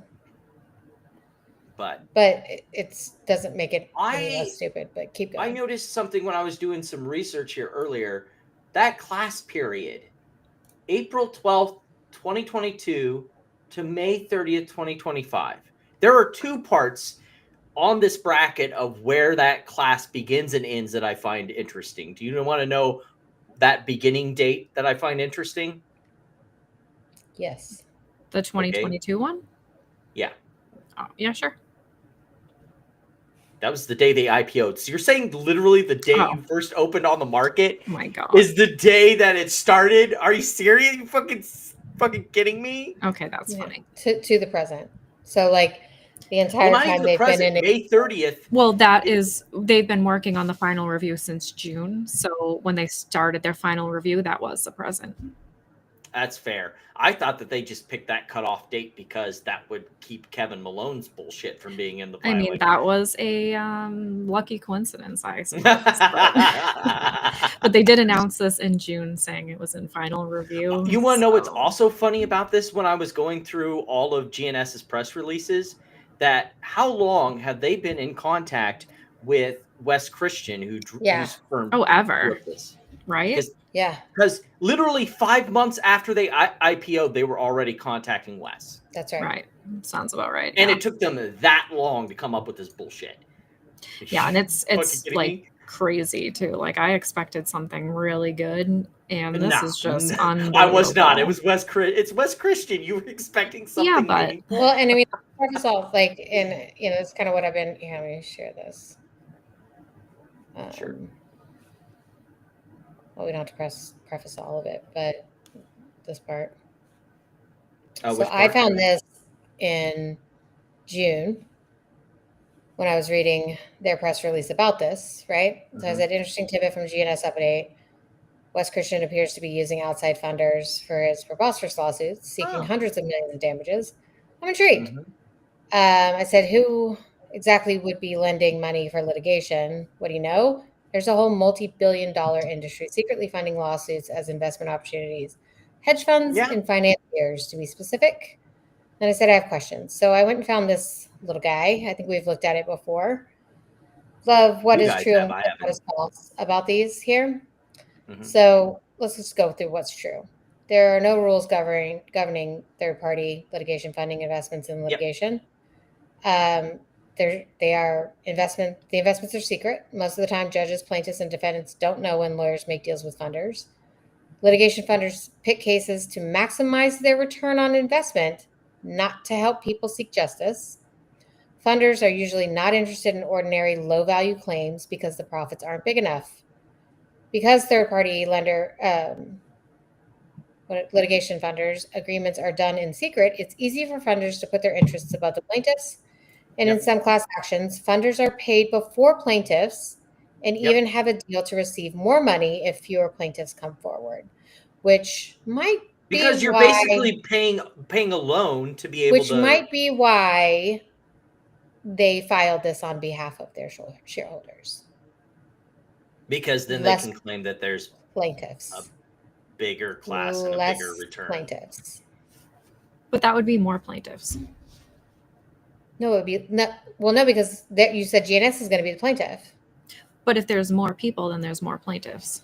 Like they could have just not filed a class action and done it on their own. Yeah, but this is a chance to say that they have a potentially higher damage. That's what I was asking you. So that's why I was saying, can more people join? Like, oh yeah, this isn't like one of those things where it's like, hey, we're gonna do a class action. Come join. Like, no, this is a class action already, but it has to get past a motion to dismiss, and then they form the class. Like with the Ryan Cohen one, like that didn't get to the class certification.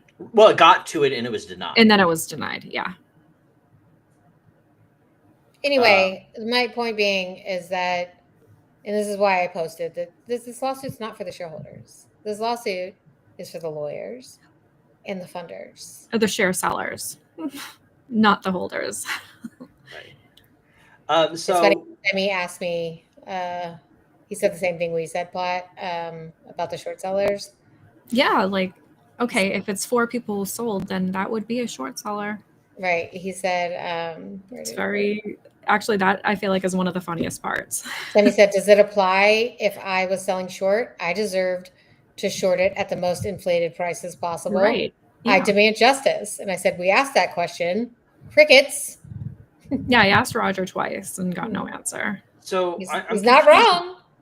So I'm confused about this part of the lawsuit because I understand this from a perspective of the brokers gatekeeping and monitoring and keeping from facilitating illegal trades.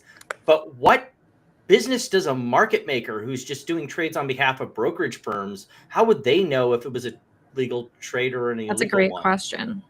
Like that, like them going after market makers was a pretty big shock to me because it's like, why would you even bother? Because they're not taking. They're blind to the trades. Because and then it's their entire business model. Who? Just everything that they're claiming. Like, never mind. Go ahead. Finish. Yeah, we're not quite there yet. I just saw this header as I was scrolling through because there's some parts of it that I hadn't gotten to read in depth. There's some parts of it that I have that I think are pretty interesting and I have arguments for. But that one I just happened to go by. I'm like, wait a second. What do you mean gate? That's a broker dealer's duty. Yeah, they're not market, but they're not the broker. Like they're a market maker. That's a different thing. Yep.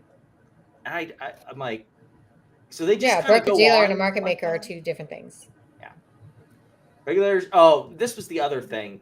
This is so dumb. Also, because I saw this headline of the regulators found that during the class period, defendants violated securities law and regulations aimed at combating market manipulation. Yeah, like what does that? That header, first of all, is deceptive because it was more about the information disclosures and things like that, right?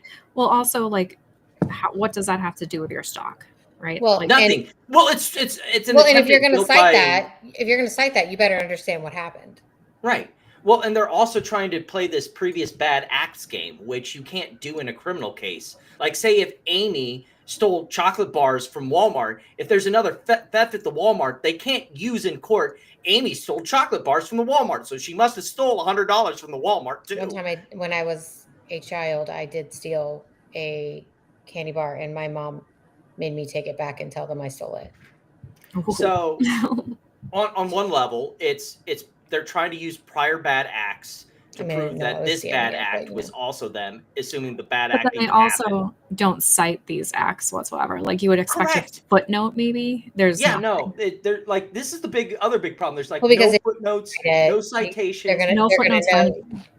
Yeah. But we do know one of those cases that they probably were talking about. And Amy, we've talked about it with the Virtu one, where they self-snitched on themselves to the SEC. They told the SEC, we did this thing, we'll pay the fine. And the only thing they let them know what happened. They let them know what happened. They knew that the SEC was going to look into it. And therefore, they gave them hundreds and thousands of documents to go through. And the normal fine for this is $250,000. They knew that was going to be the fine. They were like, we understand, we'll pay the $250,000 or whatever. And Gary Gensler said, no, I want you to pay $1.8 million. And Doug said, I'll see in court. Yeah. So they're the ones who told the SEC. And now they're in settlement talks, and they'll probably get the amount that they wanted anyway. Probably $250,000.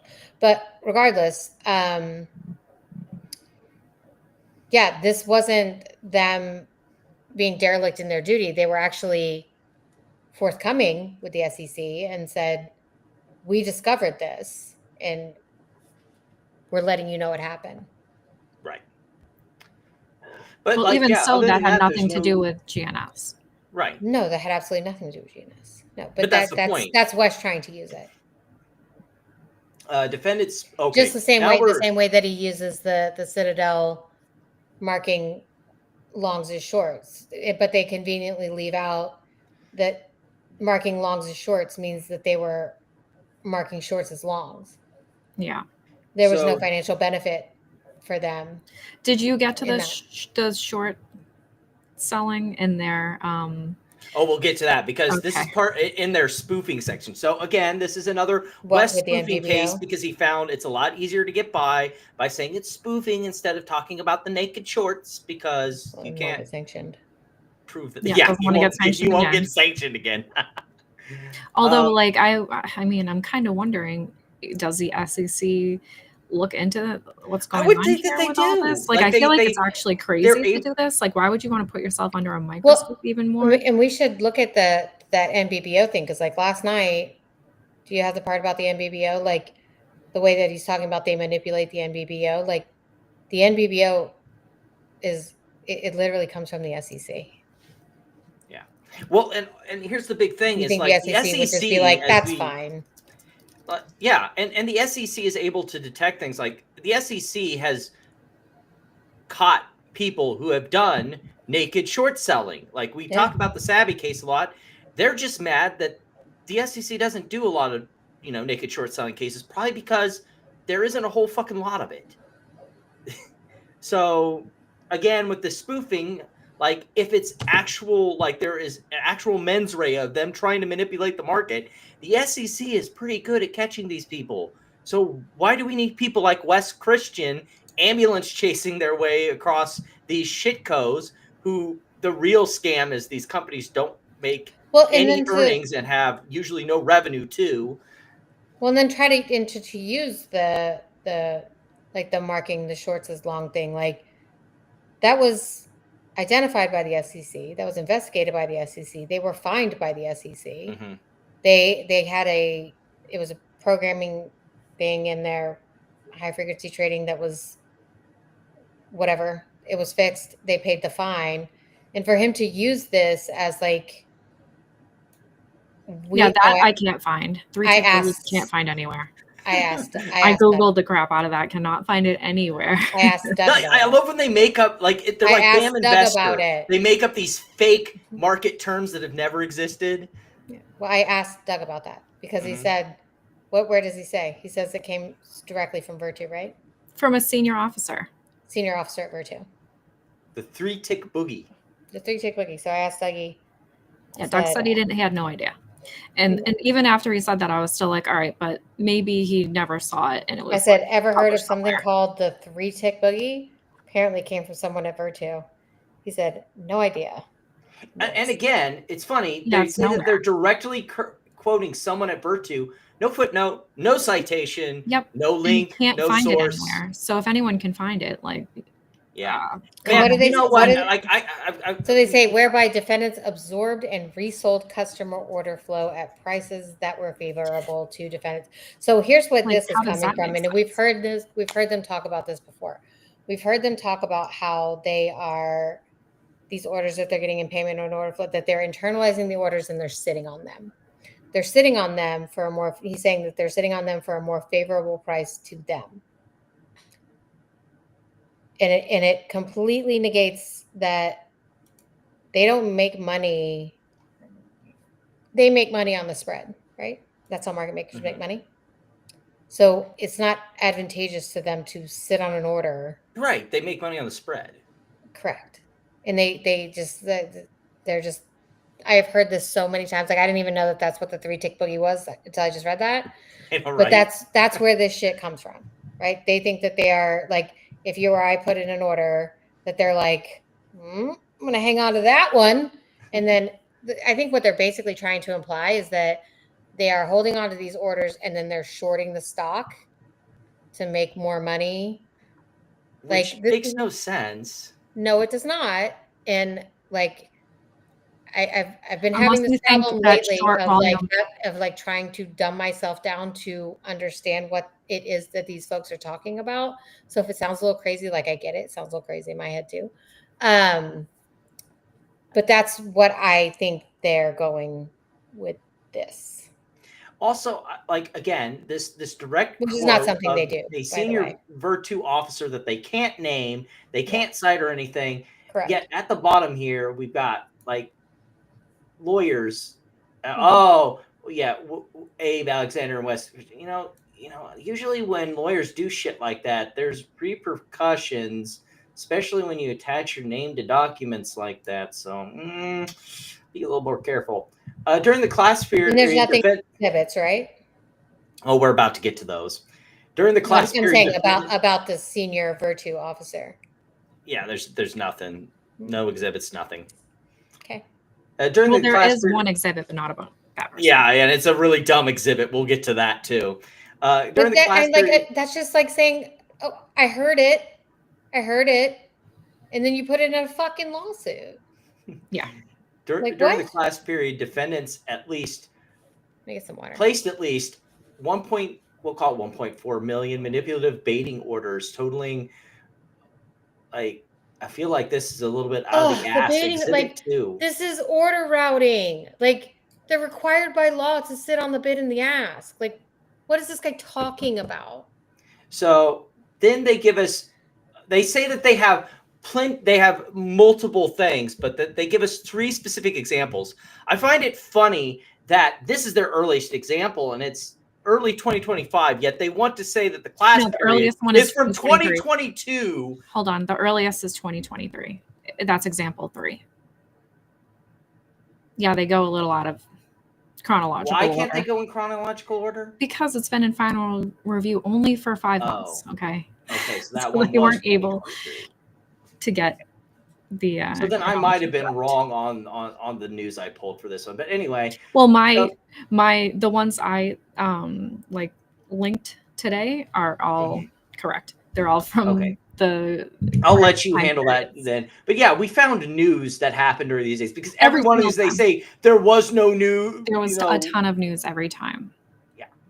So and a lot of weird, like, they were gonna do the rights offering and then they canceled it.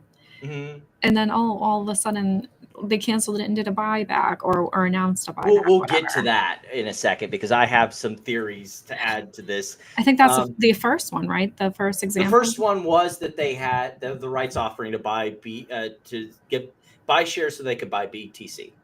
Right. And people didn't like that clearly, right? Because it started to go down based on that news. And then they announced that they were canceling that and were going to do share buybacks instead. And then they try to say that, despite the absence of any new material company specific, even though the entire period was all material information being like, why would you say, like, so for me, it's like, okay, sure, market manipulation definitely happens, right? And if your lawsuit was so strong, why are you making shit up? Like, it'll take Virtu and Citadel's lawyers 5 minutes. It took me 5 seconds. I put the date in, and then I put GNS in, and I got what happened during those days. To get all 3 time periods. Okay, it'll take 5 minutes. So it'll take about 15 seconds. Yeah. And you can see that they had 6Ks filed, which a 6K by definition is material information. So they cannot say that there was no new material information. Also, the fact that they're trying to say that figure 1 below represents their short position. It's like, which is really funny because it's short volume. Are you kidding me? Do they really not understand what short? I know he knows what short volume is. There's no way. But maybe he thinks that the judge won't know what short volume is. Come on. Well, Virtu and Citadel will. So, and their lawyers They absolutely will. So good luck with that. Well, and this lawyer is familiar, we'll say, with Wes Christian, as we found out. Oh, I'll bet. He's got several cases. Like Wes was going on about, like, I swear Wes was like reading this during the Meta bankruptcy hearing because he like was going through all of these. Yeah, it founds on all of them. It's going to be really funny when they still have to do the filings for that Meta bankruptcy, because all of this shit is all stuff that they're probably going to bring up too and be like, look, their claims, absolute dog shit. Oh, that's the other thing that I was thinking is like, well, and then look what he put right there: a significant increase in fails to deliver, i.e., a short sale. First of all, fails to deliver don't. That is automatically maybe one of the things, but it is not. It is not, i.e., a short sale. Like day in which traders shares sold short were never delivered to the delivers. counterparty. That's what he said. In which shares sold short were never delivered to the counterparty, and that's just simply not true. And if they were doing, their own share issuance, if they were doing anything like then when they say there's no material, blah, but when they're talking about selling shares to buy Bitcoin and then doing a buyback and then doing this and then doing that and issuing shares all over the place, like you're going to create failures to deliver. That's why you're seeing it on Beyond, right? They issued, what is their thing now? 459 million. Look at the volume of trades. That's what's going to lead to that. And look at what's happening in the company, right? If you look at February 12th, like the trading was insane that day because that's when they announced that they were canceling the rights offering and doing a buyback, which was during the week of February 10th, because the 10th was a Monday, the 12th was a Wednesday. So that was literally during the week. Are not necessarily indicative of sales shares sold short not being right. delivered. They could be long too. They can be long. It could be administrative issues. There's several different reasons why. And it always happens when there's a huge volume day. Every single and if it doesn't settle in time, like if it doesn't, like all FTDs are unsettled trades, right? Like money and shares have to trade hands and it has to settle. And once those are settled, they're no longer failed to deliver. But yeah, this whole thing is just. What's also great is like you get to example 2 and now they're talking about the dark pools. Everything was done off exchange. Just them internalizing their orders. That's what they do. So. Well, and they fulfill those orders. Yeah. So with the how much, and you can look at the time. Short volume again too. So. You can look at the time. What's the date for this? Because you can look it up and find out how many shares of GNS Virtu had at that time. Yeah. We also know that there was, again, material information, even though they say that there was no material information that happened during this time period. On that? I can probably tell you how many shares Virtu had at that time. You're the master of this. What was the material information that happened during this time period? It's on my tweet. Hold on. I'll go look at it. So I'm pretty sure this is when they announced that they couldn't buy BTC because of their they got hit with the court order that kept okay, March 31st, April 11th. Yep, it is. They blocked from raising funds. Yep. Then we have Genius Group files a RICO lawsuit on April 4th. Yep. There's a whole bunch, right? But that's just a couple of the 6 cases that they filed for that time period. Mm-hmm. And then. But no material information took place during this time period. And then let's see. Can you see that? Yes. Okay, and then that's the next one in 2020. Those are all the 6Ks filed during the 2023 one. Like you could just, go at the top and do that for each reporting date, and you'll see very similar things to that. It's and that's all the lawyers will do. They'll go to Edgar, pull the filings for those what was the dates, material thing that happened during the 2023 period? This is it. That's all of them. Oh, so there was a bunch of things, but right. Well, they all had a bunch. Generated letter. What was that about? I wonder. They were doing. Oh, I did look at that. That was like a correspondence about. Oh, I have it right here. Hold on. Let me just share this screen instead. 1 second. No problem. Although, here. I think if I click on it, it'll go away. But SEC generated letter.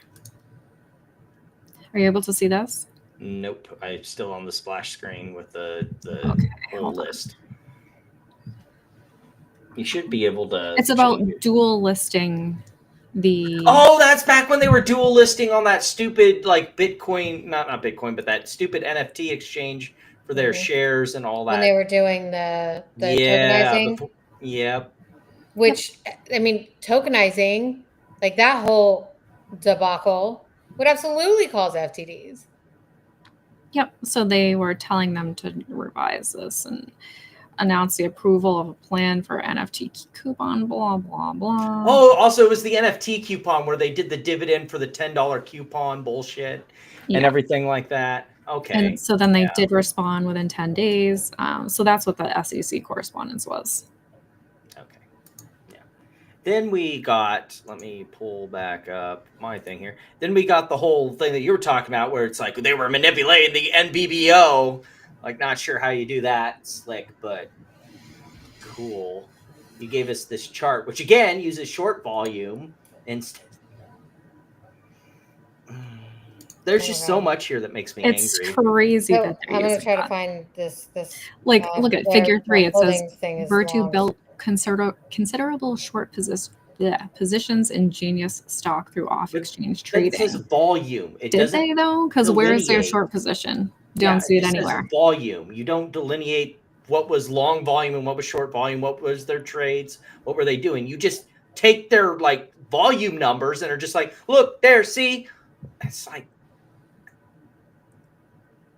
I don't look, if they were using stuff like this for that Northwest Biopharmaceuticals and the Mullen stuff, I don't know how they made it past a motion to dismiss. Because this is fucking horrible. Were they bad. Though? I feel like they weren't though. Were they using the short volume as like a short position? I can't remember, but I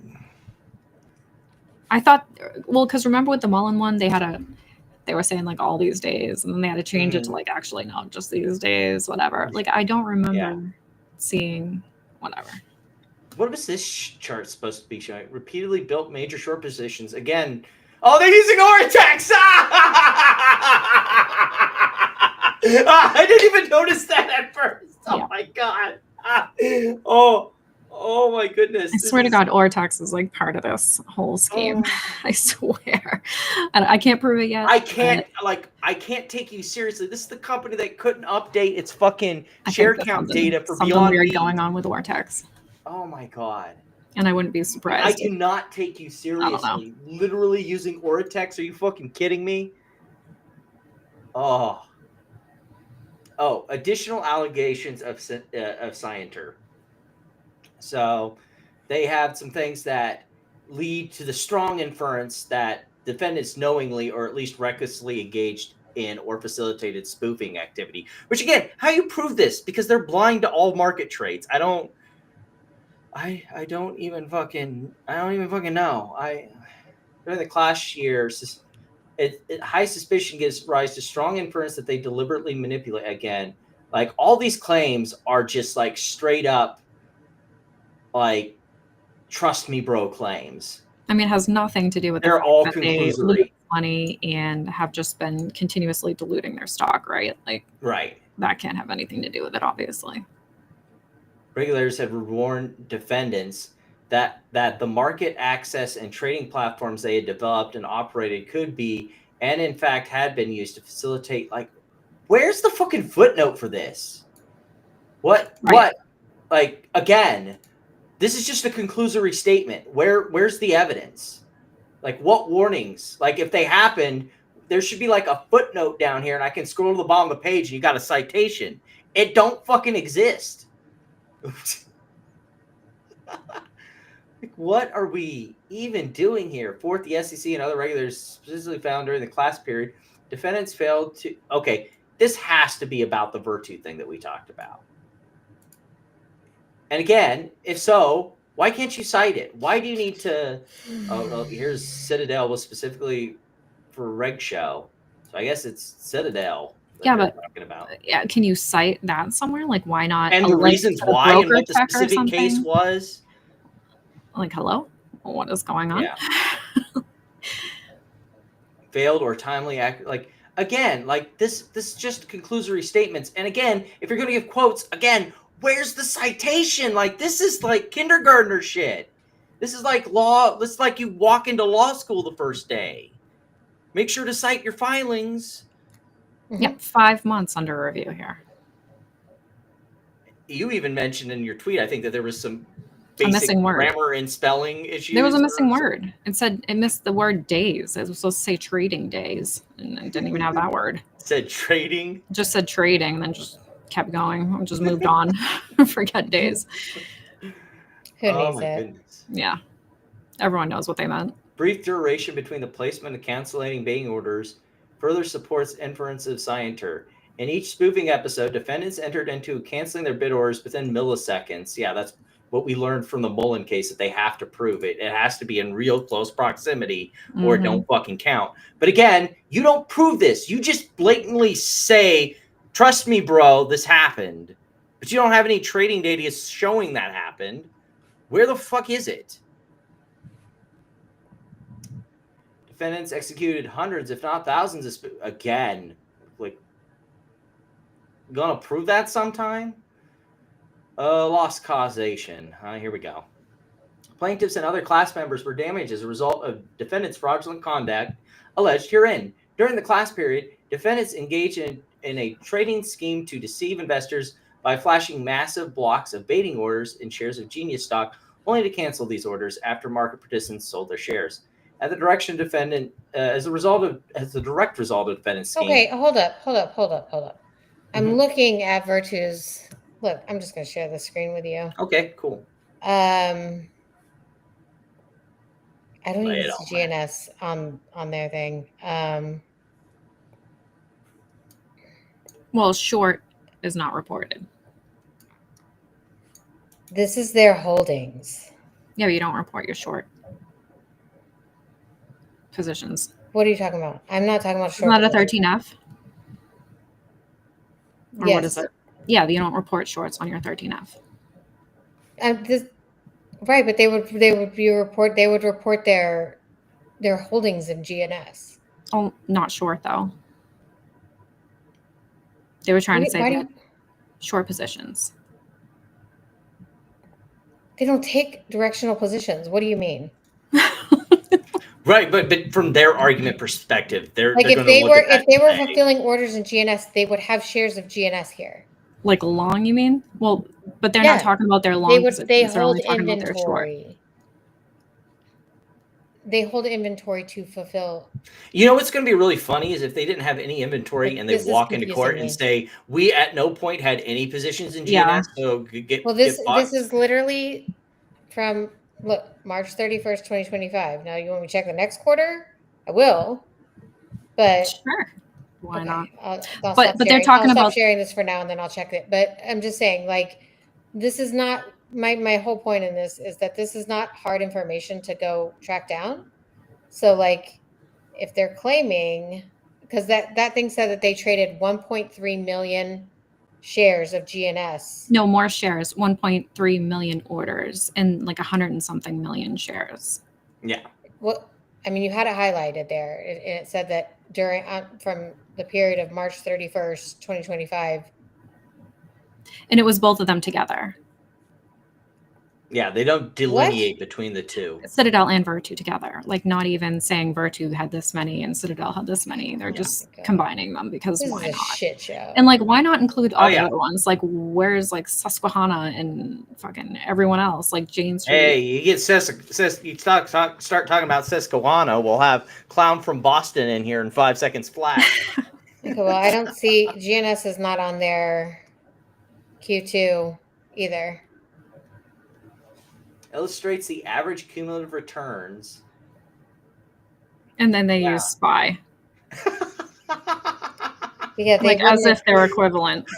Like a market maker doesn't take directional position. So I mean, I guess I don't really get. So are they trying to suggest that because of the that they should be trading in parity with SPY? Yeah, that's what it looks like. A company with no earnings. Yes. Was it SPY or the S&P? I thought they said the S&P. Oh, S&P 500. Yeah. Oh. Like what? Like, I mean, it's a shitco. Like, what are you trying to prove? Oh, I found it. I found GNS. You did? Bullish. I found it on their Q3. So they were long. Uh-huh. Well, yeah, I'm still confused on what you're saying. So because they don't take directional positions. Like they'll go like that one time the news thing came out that was like Virtu bought such and such of GME or something, and people were like, why would Virtu be buying GME? And Doug replied, to make a market. Yeah, remember Doug was in the space call and was like, sometimes we're long GME, and made the air horn sound. I was like, let's go. They're long everything. Yeah. I mean, this 13F is 117 pages, for fuck's sake. Right, but they're trying to say they're only talking about short positions, right? So they're trying to say they built out these massive short positions, but there would be no place to even find that. Yeah. Like you can't here's find your GNS holdings from Q3, so 9/30/2025. New position, right? And they're not reporting 123,472 shares. And they were supposed to start reporting them on 13Fs, but then, we decided, I guess, we didn't want to do that anymore. And now they're probably not going to ever do that. Anywho. Average price. This is average price 688. Current price 86 cents. Oof. Oof. That's not good. Taking a anyway, yeah. Sorry, I went down a little rabbit hole there, but yeah, this is not. You can go find this information. Jen just reminded me. Hold on, I got to say this before I forget. Mm-hmm. To do with the metamaterials bankruptcy and the whole motion to quash thing that we were listening to a couple weeks back, it surprises me that he would do this before they're filing their briefs, because they were already like kind of saying we're being harassed intentionally. You know what I mean? Like they're targeting us. And then he goes in Wes Christian with their subpoenas, right? And this is just showing you, like, here's another lawsuit where, yes, they are targeting, like, Citadel and Virtu again. So it's like, it doesn't really help their case with the whole metamaterials thing. Yeah. In my opinion. Like, they're going to be able to say, and yet here's another one filed before we could even get this brief in. Yeah. And so this is the part where I have the thing that I am. Thanks, Jen. Kind of the efficient market thing. Oh, God, the efficient market. There is, I did look this up and find it. There is a way to determine the whole, why did it scroll? Okay. So there are factors for determining if it's an efficient market. They list some of them, but they don't go over all of them. So I found them on CaseMine. So stocks average trading volume as a percentage of of their, active shares that are out there, not just the float, but all shares. And they say 1% is 2% is strong. 1% would determine a substantial presumption that it is an efficient market. but the time period is so long and the amount of shares that they've had is so varying. You'd have to almost do a weird ass calculation to get to that. But I get the feeling that as more shares entered the market, it would become less and less efficient because the amount that's trading would go down as a percentage of their market, right? as they keep diluting. Right. Didn't they reverse split too?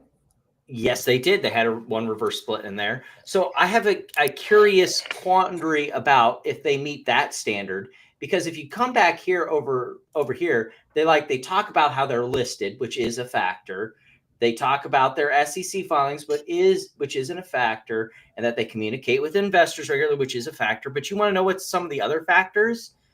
That trading volume thing that I talked about, which they don't mention, curiously enough. You want to know what's another factor? People regularly reporting on their stock. The only people that have reported on their stock are people they've paid to report on it. What was it? Diamond Research or whatever firm. GNS does that shit too. I mean, Quantum. Yeah. So no one's reporting on their stock. Those are two other factors that would cut against, it being a efficient market. But they list a bunch of other factors as well. Let's see here.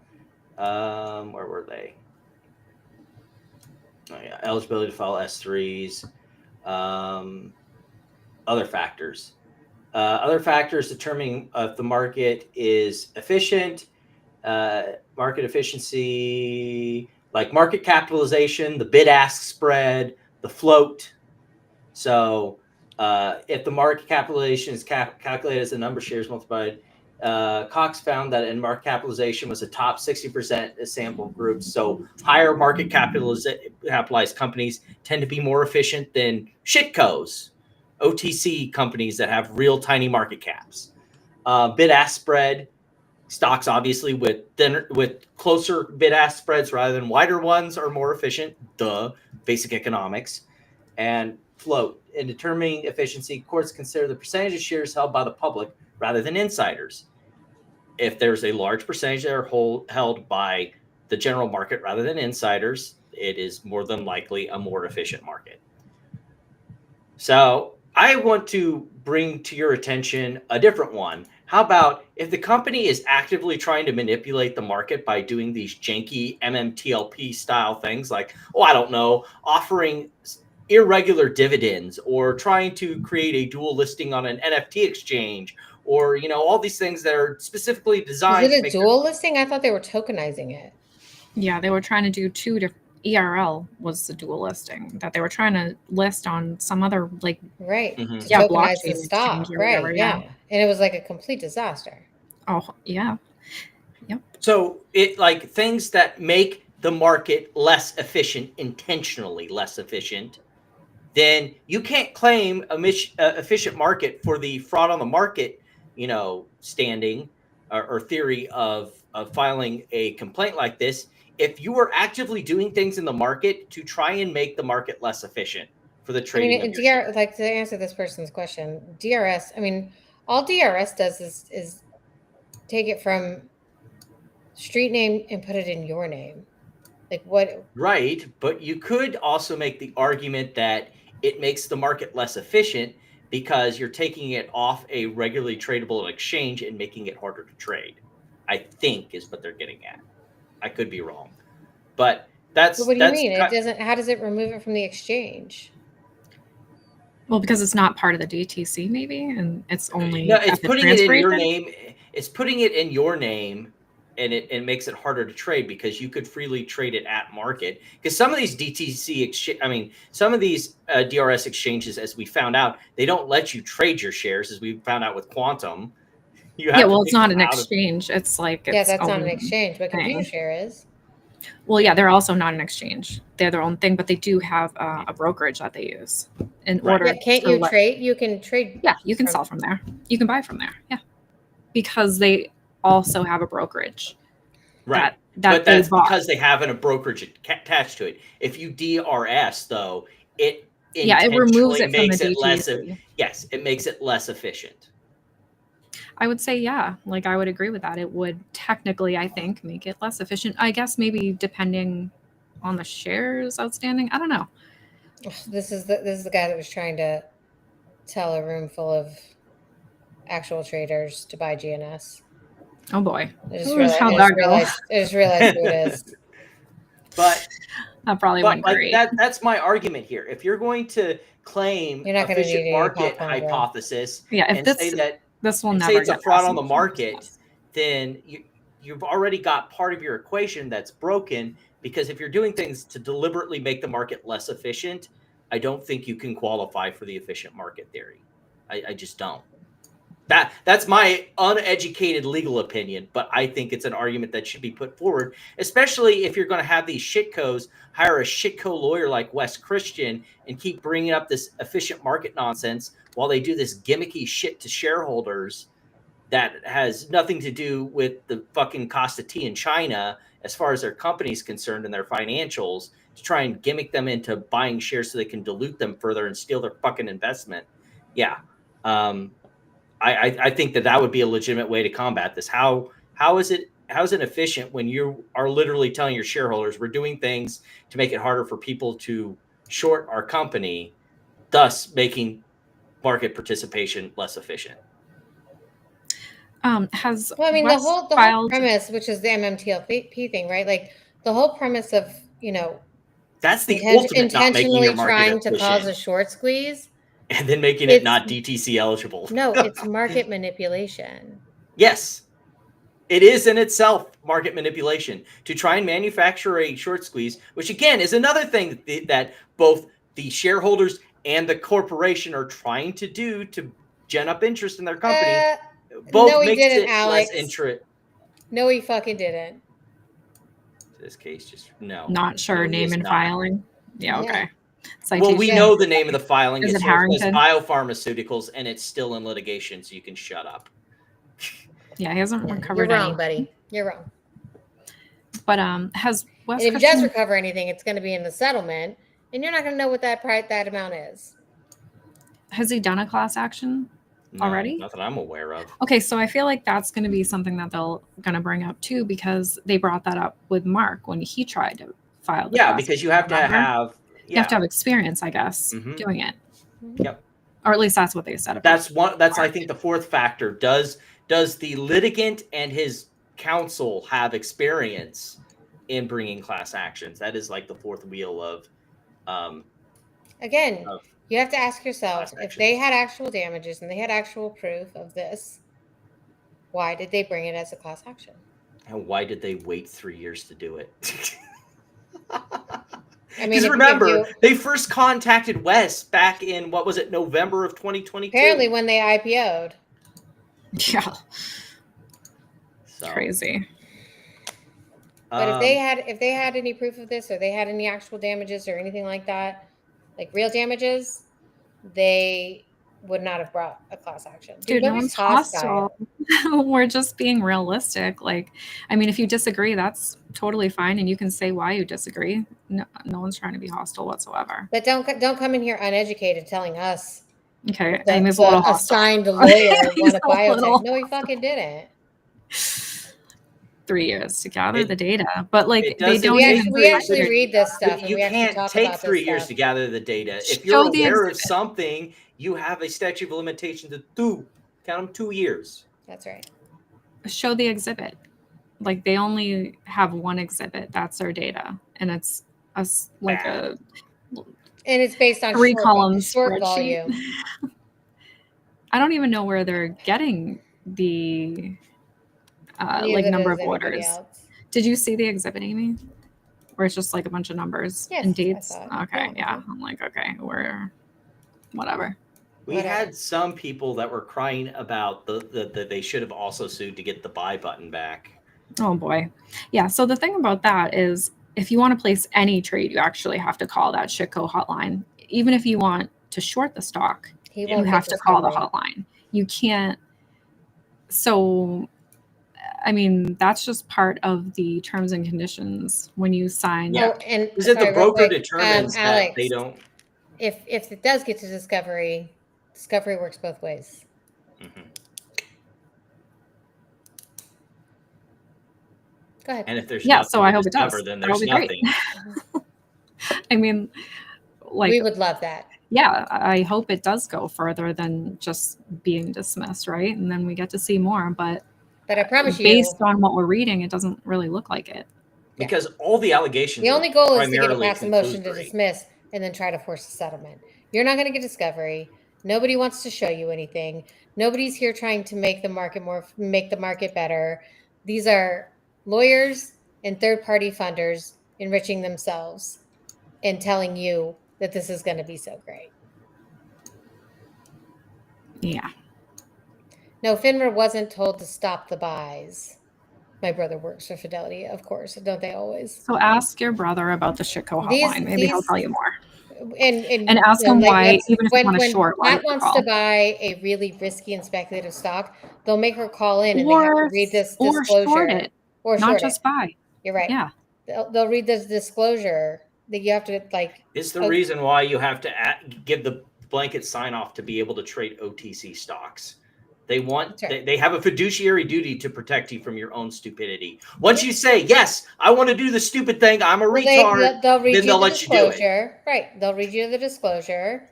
You have to say, yes, I agree. Because they're basically saying, you're about to do something stupid. That's why they want you to call in. We're not going to be responsible for it.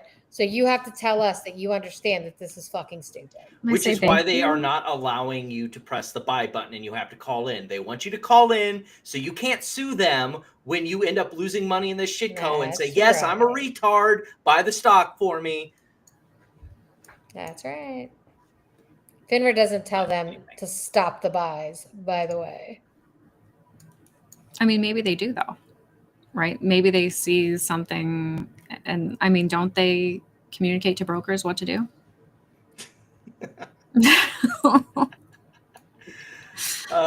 So anyway, did you happen to see this come across the lines? We got some new. I did see that. Yeah, I gotta love lower inflation. I love when the Fed tells me I'm right about the correlation between all things dealing with tariffs, inflation, and employment.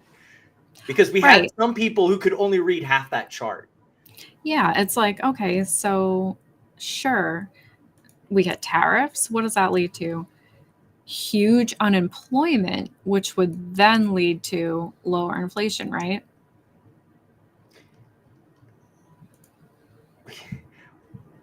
Because inflation goes down because everyone's just poor prices. It's temporary prices. Eventually, prices get pulled down because nobody can afford, and the price goes down anyway. It's not tariffs are not a monetary thing; they're a price thing. It's a tax that changes the cost of goods, but it's not real inflation. Inflation is always and everywhere a monetary phenomenon. Yeah. So, inflation goes down because people are buying less, and it also wrecks the economy. But of course, people who, like worshiping at the throne of the current administration saw, it leads to lower inflation and completely forget one half of the entire chart. Yeah. And then demand that people make apologies to certain Fed people who were talking about that tariffs don't cause inflation, that still work in the administration, but somehow get to be on the Fed board. Don't ask questions, bro. And then when they get called out, they then immediately delete the post because they're a fucking coward. Yeah, I mean, I still feel like inflation is high right now. Well, I mean, temporarily it's going to seem high because, again, it changes price. It's not real inflation. It's a change in the cost of goods, though. It's a tax. Yeah. So you're going to get things like, excuse me while I find this chart. You're going to get things like. So it does feel like things cost more money because they do. So you're going to get things that look like this when you look at the consumer price index. Yeah. But inflation's the change in the supply of money. It's not just consumer goods, which is, again, why I hate that the Fed uses. I mean, there's no better tool than using the consumer price index, but it has its flaws. It tracks prices, not monetary changes that I know nobody wants to hear. Yeah.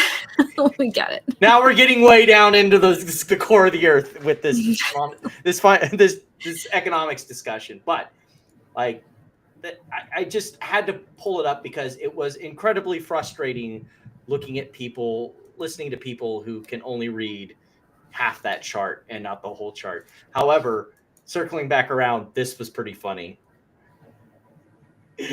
There is no affordability crisis, Trump insists. Some of you will get this meme. I don't get it. You've never watched Avatar: The Last Airbender?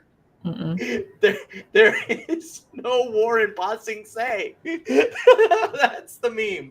That there's this, like, in the Earth Kingdom, in the capital, there's these people who are basically the intelligence agency who goes around lying to people. If there's no war in the Earth Kingdom, there's no war in Ba Sing Se. There's no affordability crisis in America. That's the joke. I think since we spent all this time on it, we're going to rapidly run past. I'll come back at another date and another time because I want to talk fun stuff. I want to talk meme stuff. Let's go. I have the opening for all of this. The Colt stock hodler. Okay, this was definitely me in January of 2021 for sure. Well, that's holder, the Colt stock holder. Guys, vote your shares. Although I didn't have Twitter, so. Doesn't know EBITDA meaning. Add some here. Denny's key part of business. No, Denny's key part of business defines the company. Tesla is not a car company. I'm glad we got Tesla marks in there. Well, they would, I feel like the OG cult stock, right? Oh, yeah. Like they're the OG meme stock for sure. For sure. Let's see here. But we should start out with... Jesus, Twitter's so mean. Maybe they are just passionate about their stock. Stop being a hater. I don't hate them. I just hate you. I didn't even say that. So to lead us in, we also have Zero Hedge, confirmed idiot nut job conspiracy theorist who's paid by Russian agents. I have sources on that one, apparently, from conversations they had at dinner. Not even so they're talking how even better, beating consensus hedge fund tradings are wrong, going long most shorted names since January 1st, 2009 has outperformed the S&P. Jim Chanos has pointed out that that's not exactly true. Remember when we had that chart that talked about how going long the high short stocks because they keep changing what those are, and therefore it keeps going up because it keeps calculating in the run up without the run back down. Right. So if you do the actual math on that, like here again, since 2008, the most shorted names underperformed the S&P by 500%. Oopsies. But I think this is a good time to talk about good old Sean Williams did another article on Beyond Meat. I didn't see this one. Yeah. Dilution is the only solution for Beyond Meat, which is accurate, 100% accurate. Yeah. And it looks like they'll be able to do it. I mean, we got some fans for Amy in the chat. Oh, I agree. Oh, thanks. But yeah. So it does seem like we do have some people that are willing to buy it and be diluted on, no problem. So it looks like maybe. Speaking of that dilution, Tony going out with the most recent one that came out on the. Yeah. Hey, I said that too. Because I called it. I said they had 151.7 million left in their ATM on. We talked about last week, I think, when we had the show, right? I don't remember, but I tweeted about it on October like 23rd or something like that. That's what I quote tweeted, because I tweeted about it on. It literally was happening when I tweeted about it. Oh, good, they finally put an advanced search button on here. That's great. Yeah, because at first we were wondering, do they have enough shares to do it, right? Because like they had already maxed out over the 500 million before even doing this vote. So we're like, okay. And then they still had the ATM program. So I'm like, yeah, I definitely think so, right? Right.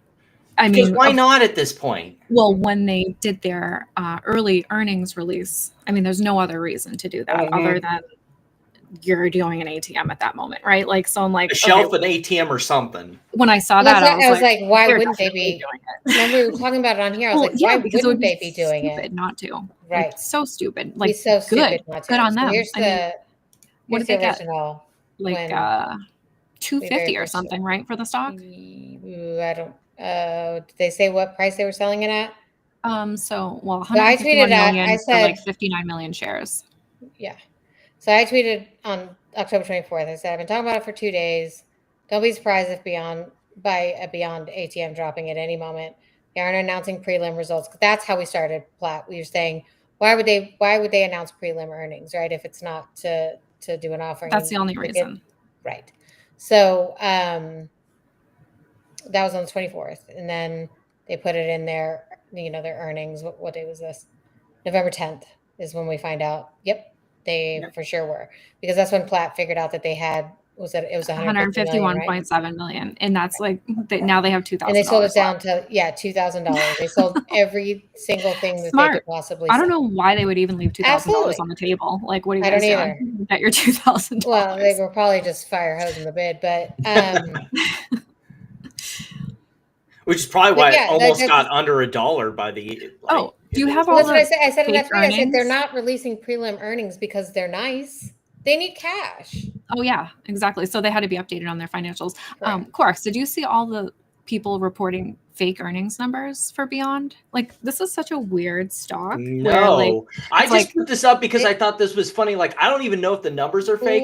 I just thought it was funny that they said the only reason they beat revenue expectations is because Beyond shareholders. This was from quarter end September. What the fuck are you talking about? That's right.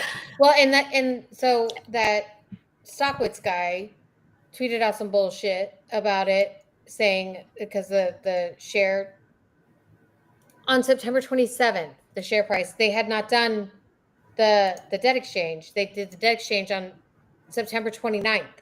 That's not a coincidence that their quarter ended on September 27th and they did the debt exchange on the 29th. Right? So like he's saying, look, it says right here, and they're like, I was 1,000% right, because it says it as of September 27th. The information is that's where it ends. So then nothing after is there. Like, but like it's like Platt was saying, like the way that they make, like, this is the way they make up like bullshit and misinformation is different than all the others. Yeah, hold on, I got it.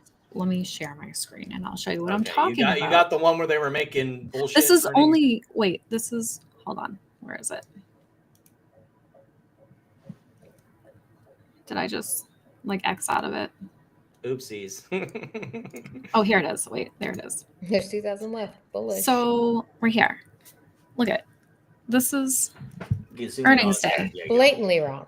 Beyond Meat surprises the street. Q3 revenue came in at 82.4 million versus estimated 74.1, with a narrow blah blah blah. Gross margin improves. I'm like, what? No. Like, weird lie, dude. Like, what are you saying, right? And then here's the numbers right here. And it wasn't even close. Not even close. Like, not close at all. So and they lost a lot more than was expected because of that fucking overhang from $110 million. Yeah, that was bad. Loss from operations were $112 million. But I mean, it just feels so weird. Like, there's so many blatant lies. Like, how are you going to lie about earnings? It's just such a weird one. That 10 million short today. The company produces it. It's by the way, right there. There's no denying it. This guy's saying 10 million. Too short today, digging a bigger hole from himself. Like, it's shares available, dipshit. I'm glad that you were right on top of that one. Well, no, he did. No, he said too for short. Stupid tweet of the week. No, he's saying that it's too short. 10 million too short today. Well, that's I thought he was only in one brokerage. I thought he was too. Yeah. And that's only IBKR. It's not any other brokerages. And like, if you haven't figured out the pattern of what they do here, like the short shares, at least with IBKR, right? Like they basically short during the day, and then like they cover like in after hours, and then magically there's 10 million shares available again the next day. Like, oh my god, rinse and repeat. Like like all these people talk about patterns and charts and blah, blah, blah, but you can't fucking figure this out. Like, this is pretty fucking obvious. This one's a fun one because I've got your reply loaded, Amy. Never going under $1, never having a reverse split. Yeah, like that's another complete lie. Like, why are you even saying that? They already voted yes to do a reverse split. It's in my song. Listen to it. Right there. The note holders holding 96.92% of the aggregate outstanding principal amount of the existing notes entered into voting agreements with the company in connection with the It's like AMC all over again. 96. Like, they actually have more than I thought. And Tara, who owned over 80% is what because I was just doing the math in my head. It's actually 96.92% of the outstanding shares. Yeah, it's not the outstanding shares. No. It's 96% of the outstanding principal amount of the notes. Oh, that's not the shares. The aggregate. Okay. Yeah. It's still a shit ton. It's still like it's still a lot. It's like 326 million. My math is right. See, I just confused myself trying to read all this shit. But anyway, the record date for the special shareholders meeting was October 16th, when that's why they were locked up, restricted. You know and what? They are contractually obligated to vote in favor. They have to show up by either by remote or by proxy and vote in the affirmative for this. Mm-hmm. Yeah. It wouldn't be talking about a shitco stock without X Market News spreading some absolute fucking it's not bullshit. just X Market News. Eric Jackson did this shit when Jane Street bought Open. Yep, he did. Which is like, dude, and Semi called him out on it, and that's why that's why and he then got blocked. Yep. Mm-hmm. And then we got the new notes and their convertible rate, which, if you look at it, so for every $1,000 in the principal amount of notes, so every lot, because a lot in bond, a single bond lot is $1,000. Mm-hmm. It converts at 572 and some, we'll round it up, 573 shares, which currently values. So you're looking at a share that's per share on a per share basis. You're valuing it at about $1 and some change.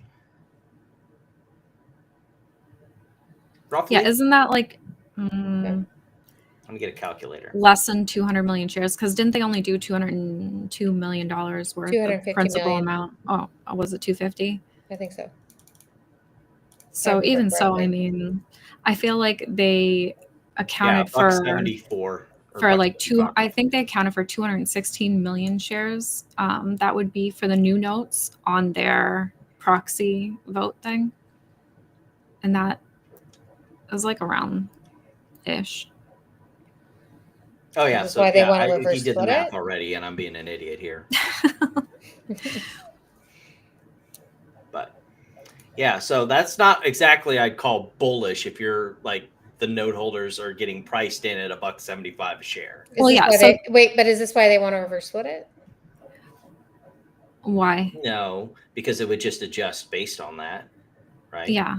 They only said they were going to reverse adjust based on that, or would they have Yeah. I'll bet it would. I mean, if it didn't, that would be crazy. Wouldn't it?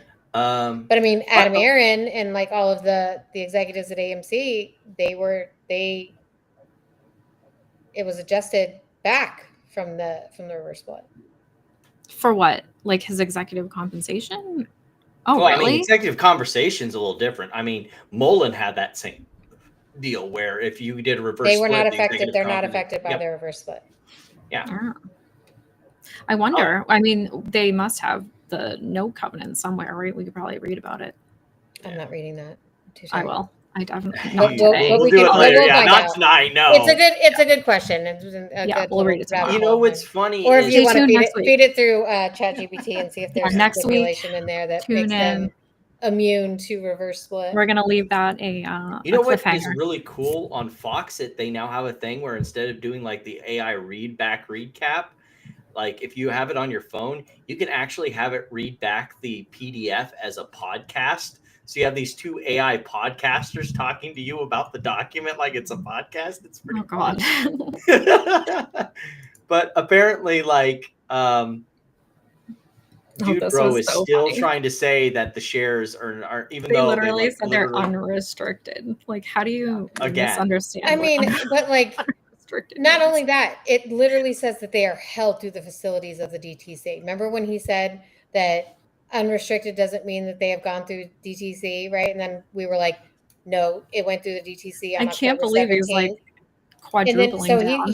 he actually thinks that people are stupid and don't realize what that actually says. Yeah. It's crazy. I mean, you might not be stupid, but you might be new to the market, right? And like just not know.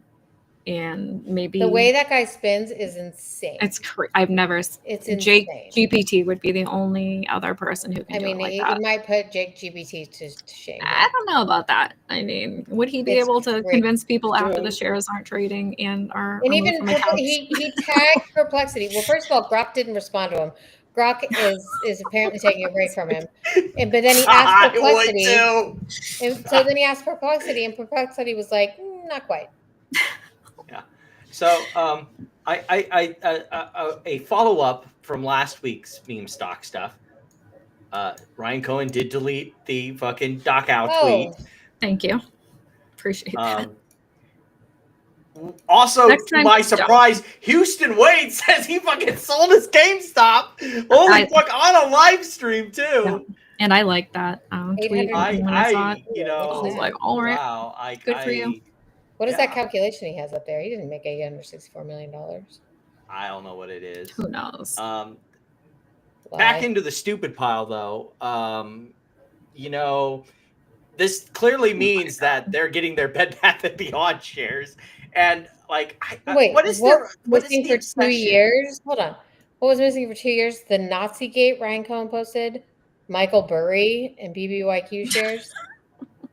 Come on. We're back to the Teddy books, boys. Michael Burry's Something Special and Swift 2 implementation in Japan. Like, what is with Maggie's obsessions with the Japan carry trade? As if they even fucking know what that is or what. Because it was headlines and it sounds good. I mean, like, thank God that Evergreen finally filed bankruptcy.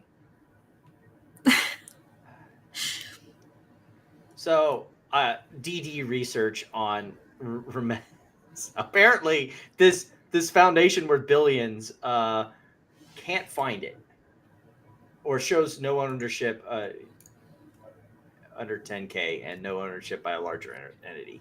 Oopsies. Let's see here. Oh, I hope this wasn't your stupid tweet of the week, Amy. This is my quant. No, it was not. Or it is not. Oh my goodness. Man, actually, we're gonna skip over that for now because there's some funnier shit. Yeah, that gate definitely means. I can confirm it means the payout will be in shares, warrants, and cash. Well, the comment is the best. Are they being serious? That must be trolling at this point. I said, I can see you think that, but he's dead serious. Oh yeah. So we got the return of Morantz. The most unfortunate pauses on this guy. Like, it's like. So I wish I could speed this up, but Reddit doesn't let me. So we'll get to the punchline here real quick, hopefully. Oh, I got it muted. Sorry. I thought we lucked out. No sound. All right, no sound. Yeah. JFK. 9/11. COVID. Charlie Kirk. GameStop. It is easier to fool someone than to convince them that they've been fooled. Every single example I just named to you over time has proven itself to be something other than what mass media told you it was. For it. Because mass media is one thing and one thing only. It is private equity's tool. He said the magic word! Private equity! Did you get that, guys? JFK, 9/11, COVID, Charlie Kirk, and GameStop all victims of fucking private equity. Yikes. I mean, what? No, wait, what? Stop it. Makes sense. You've got to be kidding me. That is no way that is serious. Between Michael Morantz and his silliness, and BAM Investor being a fucking a fucking chemtrail moron. I don't know who I find the funniest, because BAM got all ass hurt when the Babylon Bee made fun of Tucker Carlson doing his whole chemtrails podcast. I don't know if you guys saw that one. And they immediately, oh yeah, here it is. Boom. The government has finally admitted that chemtrails are real. It's caused by geoengineering. Yeah, we've known about this shit for a little while. But that's not what chemtrails are. And, you know, of course, BAM has his Spurg fit, and then has a double Spurg fit when Babylon Bee makes fun of him, which this is the best headline ever. I kind of like Babylon Bee. Latest Tucker guest, Bigfoot, reveals how mind-controlling chemtrails are sprayed over the flat earth by the Jews. I mean, this is how, like, Twitter all feels. of them think. Yeah. Honestly, it's like, I wouldn't even, I'd be like, okay. Like, not even a little bit surprising. Yeah. This one, my first thought was, is that real? Like, this one really is special. This was made by our good friend, Number One Cuck. And, you know, last time we talked about him, we were talking about how his conspiracy about how Netanyahu and Adam Aaron lived 4 years apart within like 50 miles of each other in two different schools. Hey, look, I was shocked that Netanyahu that was a conspiracy. Yeah, me too. I was evil Jews. way shocked by that. How do you like this one, guys? Let's put this on the side. Yeah, just really lean into that anti-Semitism nice and hard. It looks like John Hartnett. Like, dude. I thought he was like morphing from Adam Aaron into himself. Like, like this is not how you shake the whole, like. That's not how you send a shareholder letter, or. Well, he's leaving those to Nelson Williams. But he's making. I mean, Nelson is communicating his thoughts well enough, I think, is what his thoughts on that one. Okay. All right. Oh my goodness. We got a few things to wrap us up. You know what never ceases to make me laugh? Baggy's getting absolutely mad that Donald Trump does not give a single fucking shit about them. He only cares about Did you see my tweet about with Ken Griffin in it? No, I had not. Hold on, let me pull it up.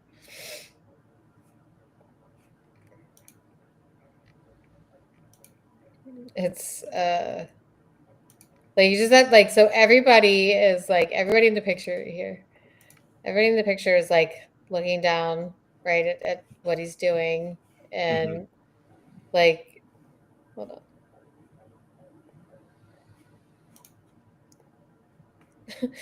Oh, and he's just staring straight at the camera.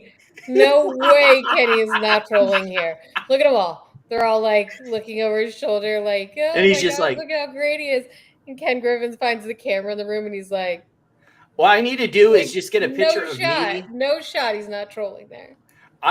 What my plan is to take that picture and just and then Photoshop myself in there and just use that as the banner for the YouTube page. Like you find the camera in the room, and you're just like, here I am, guys. I'm gonna clip that out later. It'll be great fun. Oh, and I think there was. Oh yeah, like how is this still a meme? Like if you read the article, it's rich people that work in finance get paid to go work somewhere else, and they do so. Or, I mean, look how many people have like retired from NVIDIA as double-digit millionaires in the last 3 years. Oh, you mean yeah? Japan carry trade is the new Credit Suisse default swaps. Credit default swaps, yeah. Well, I mean that was another one that they were. Where That was the evergreen part of it. Yeah, because the whole thing is UBS from Frank Ness. Frank Ness. UBS is liquidating its exposure because after it bought out Credit Suisse, or as anyone who's a fan of Patrick Boyle knows them as, Debit Suisse. But yeah, I think that's a good place to leave off because I don't feel like talking about MicroStrategy tonight. No, God, me either. All right, so tweet of the week, yay! Oh, there was a rumor that he was selling Bitcoin. Oh, that's not I do have the screen cap of that. This is what caused the rumor. That's not true. He'll sell MSTR down to 0 before he sells Bitcoin, in my opinion. And while it does show that it went down, if those accounts are being calculated correctly, one thing that Sean Williams pointed out was he could have moved it to like a cold wallet or something like that. Yeah, I didn't even think their wallet was public. Like, it's not in their filings or anything. So how are they being tracked? That's a good question. Yeah, like, I mean, I've always wondered, like, is he even buying it? Like, where is the proof at? These crypto guys and like Arkham and stuff, they can figure it out. Well, I tried to look into it. Finds all kinds of crazy shit. And I couldn't find their wallets anywhere, so I don't really know. But okay, stupid tweet. Yeah, it's not going to say like Michael. I will say he didn't help with. He kind of fanned the flames with that post. Him getting away on a life raft while this. Yeah, that's not a good look. I don't know what he was thinking. He's saying he's escaping the. Yeah. Right before that news came and dropped that rumor, so yeah, I can see why. All right, Amy's first up. BBYQ. Okay, this is great. So we'll just start this. We're gonna be so rich. Love it. Let's fucking go. So she's quoting PP here. PP says, breaking, rumors circulating Ken Griffin is bankrupt. Said people familiar with the matter. So he's quoting Christian Shaughnessy. Oh no. Yeah, like if selling an $81 million property wait, is bankrupt, I want to be bankrupt too. I know, right? Hold on. Ken Griffin to sell beach like this property. This is baggy telephone. Right. Anyway, so yeah, I mean, you kind of stole my thunder, but so yeah, he's selling his property for $81 million, and he's going bankrupt. And this person says we're gonna be so fucking rich, but then to tie it up very nicely, AC John says, "Shut the fuck up." Yikes! Why is he so mad? Oh my god! The whole thing was just like, I was like clicking, and I was like, yes. And I clicked again, I was like, yes. Okay, we've got Platinum next. Okay, the reason institutions are going long, BBBY and GME, is because they need exposure to the parent company, formerly shell of BBBYQ. The new co will be exceptional rare, infinite finite supply, and presumably on blockchain. Nice. Bullish. It sounds good. So, as usual, I tend to be an oddball with stupid tweet of the week. Like both of them will go like for baggy BBBYQ stuff. That's I try and find the eccentric stuff. Elon Musk is my stupid tweet of the week. And it's technically a clip of him. We're going to play it real quick because it's bad. It is bad. I think we may be able to give people, if somebody's committed crime, a more humane form of containment of future crime, which is if you say like you now get a free Optimus, and it's just going to follow you around and stop you from doing crime. But other than that, you get to do it. Fantastic. Isn't that like a police officer? Yeah, like you're just gonna have this robot basically doing pre-thought crime on you. It's not like an ankle bracelet. Yeah, I mean, yeah, I know. An ankle bracelet. Like you can't control yourself not to commit a crime. We're gonna make a robot just for you. He was saying earlier today, I think, that these robots will be doing surgery for you, like in your home. No. Yeah. Surgery in your home? Like surgery on you for you, like, and doing your anything to keep healthcare. Tesla's share price up. So I mean, like, so everyone's just it's what he's always done. So everyone's just gonna get infections and like there's nothing. No, a robot will sterilize. You have surgery. You have to be in a sterile room. Like, what the fuck is this guy talking about? It like the whole reason I brought that was because on one hand, it's like something that will not fucking happen because there's always cheaper alternatives. Like you said, a bracelet, an ankle bracelet, and keeping you on post-release house arrest supervision. Well, I don't know who needs to hear this, but please don't let robots do surgery on you in your home. Also, well, I may have been exaggerating, but he definitely said healthcare.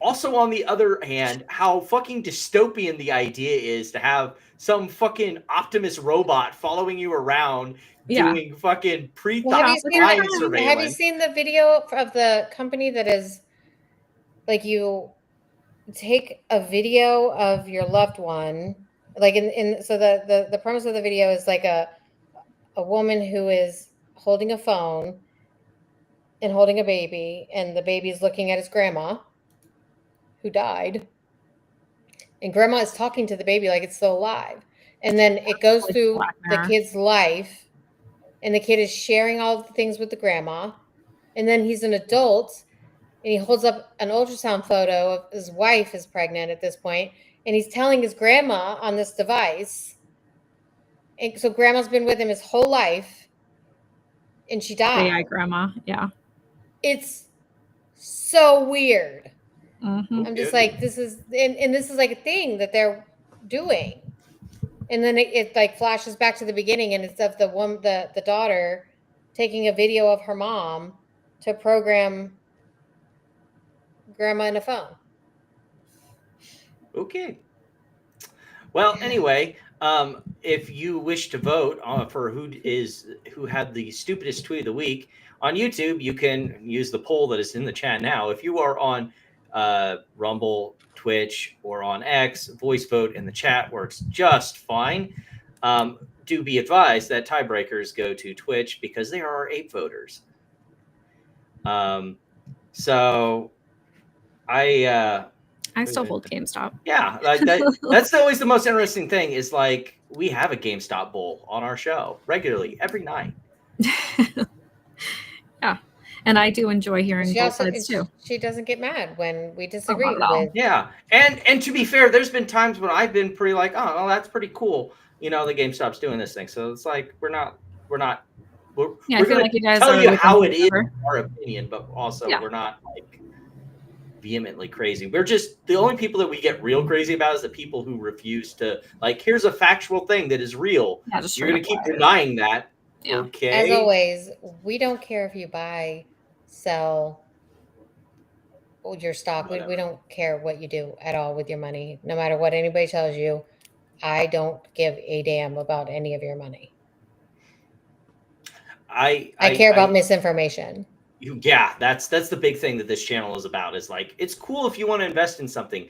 We may not think that it's the brightest idea, but mostly what we're concerned about is people who just straight up lie or try and swindle people. We don't. I've made money on Beyond twice. Oh yeah, I did too. Did you buy the $1 calls that I bought?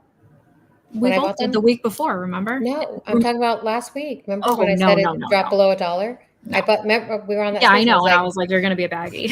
I wasn't. I made money. I actually did very well. Well, good. You did the inverse of what I did with Bed Bath & Beyond and AMC, and I think it was Rite Aid. My win bankruptcy puts, where I bought the way out of the money $1 strike puts. Yeah. I made a pretty decent chunk on all 3 of those. Oh yeah, that was like me with Wolf.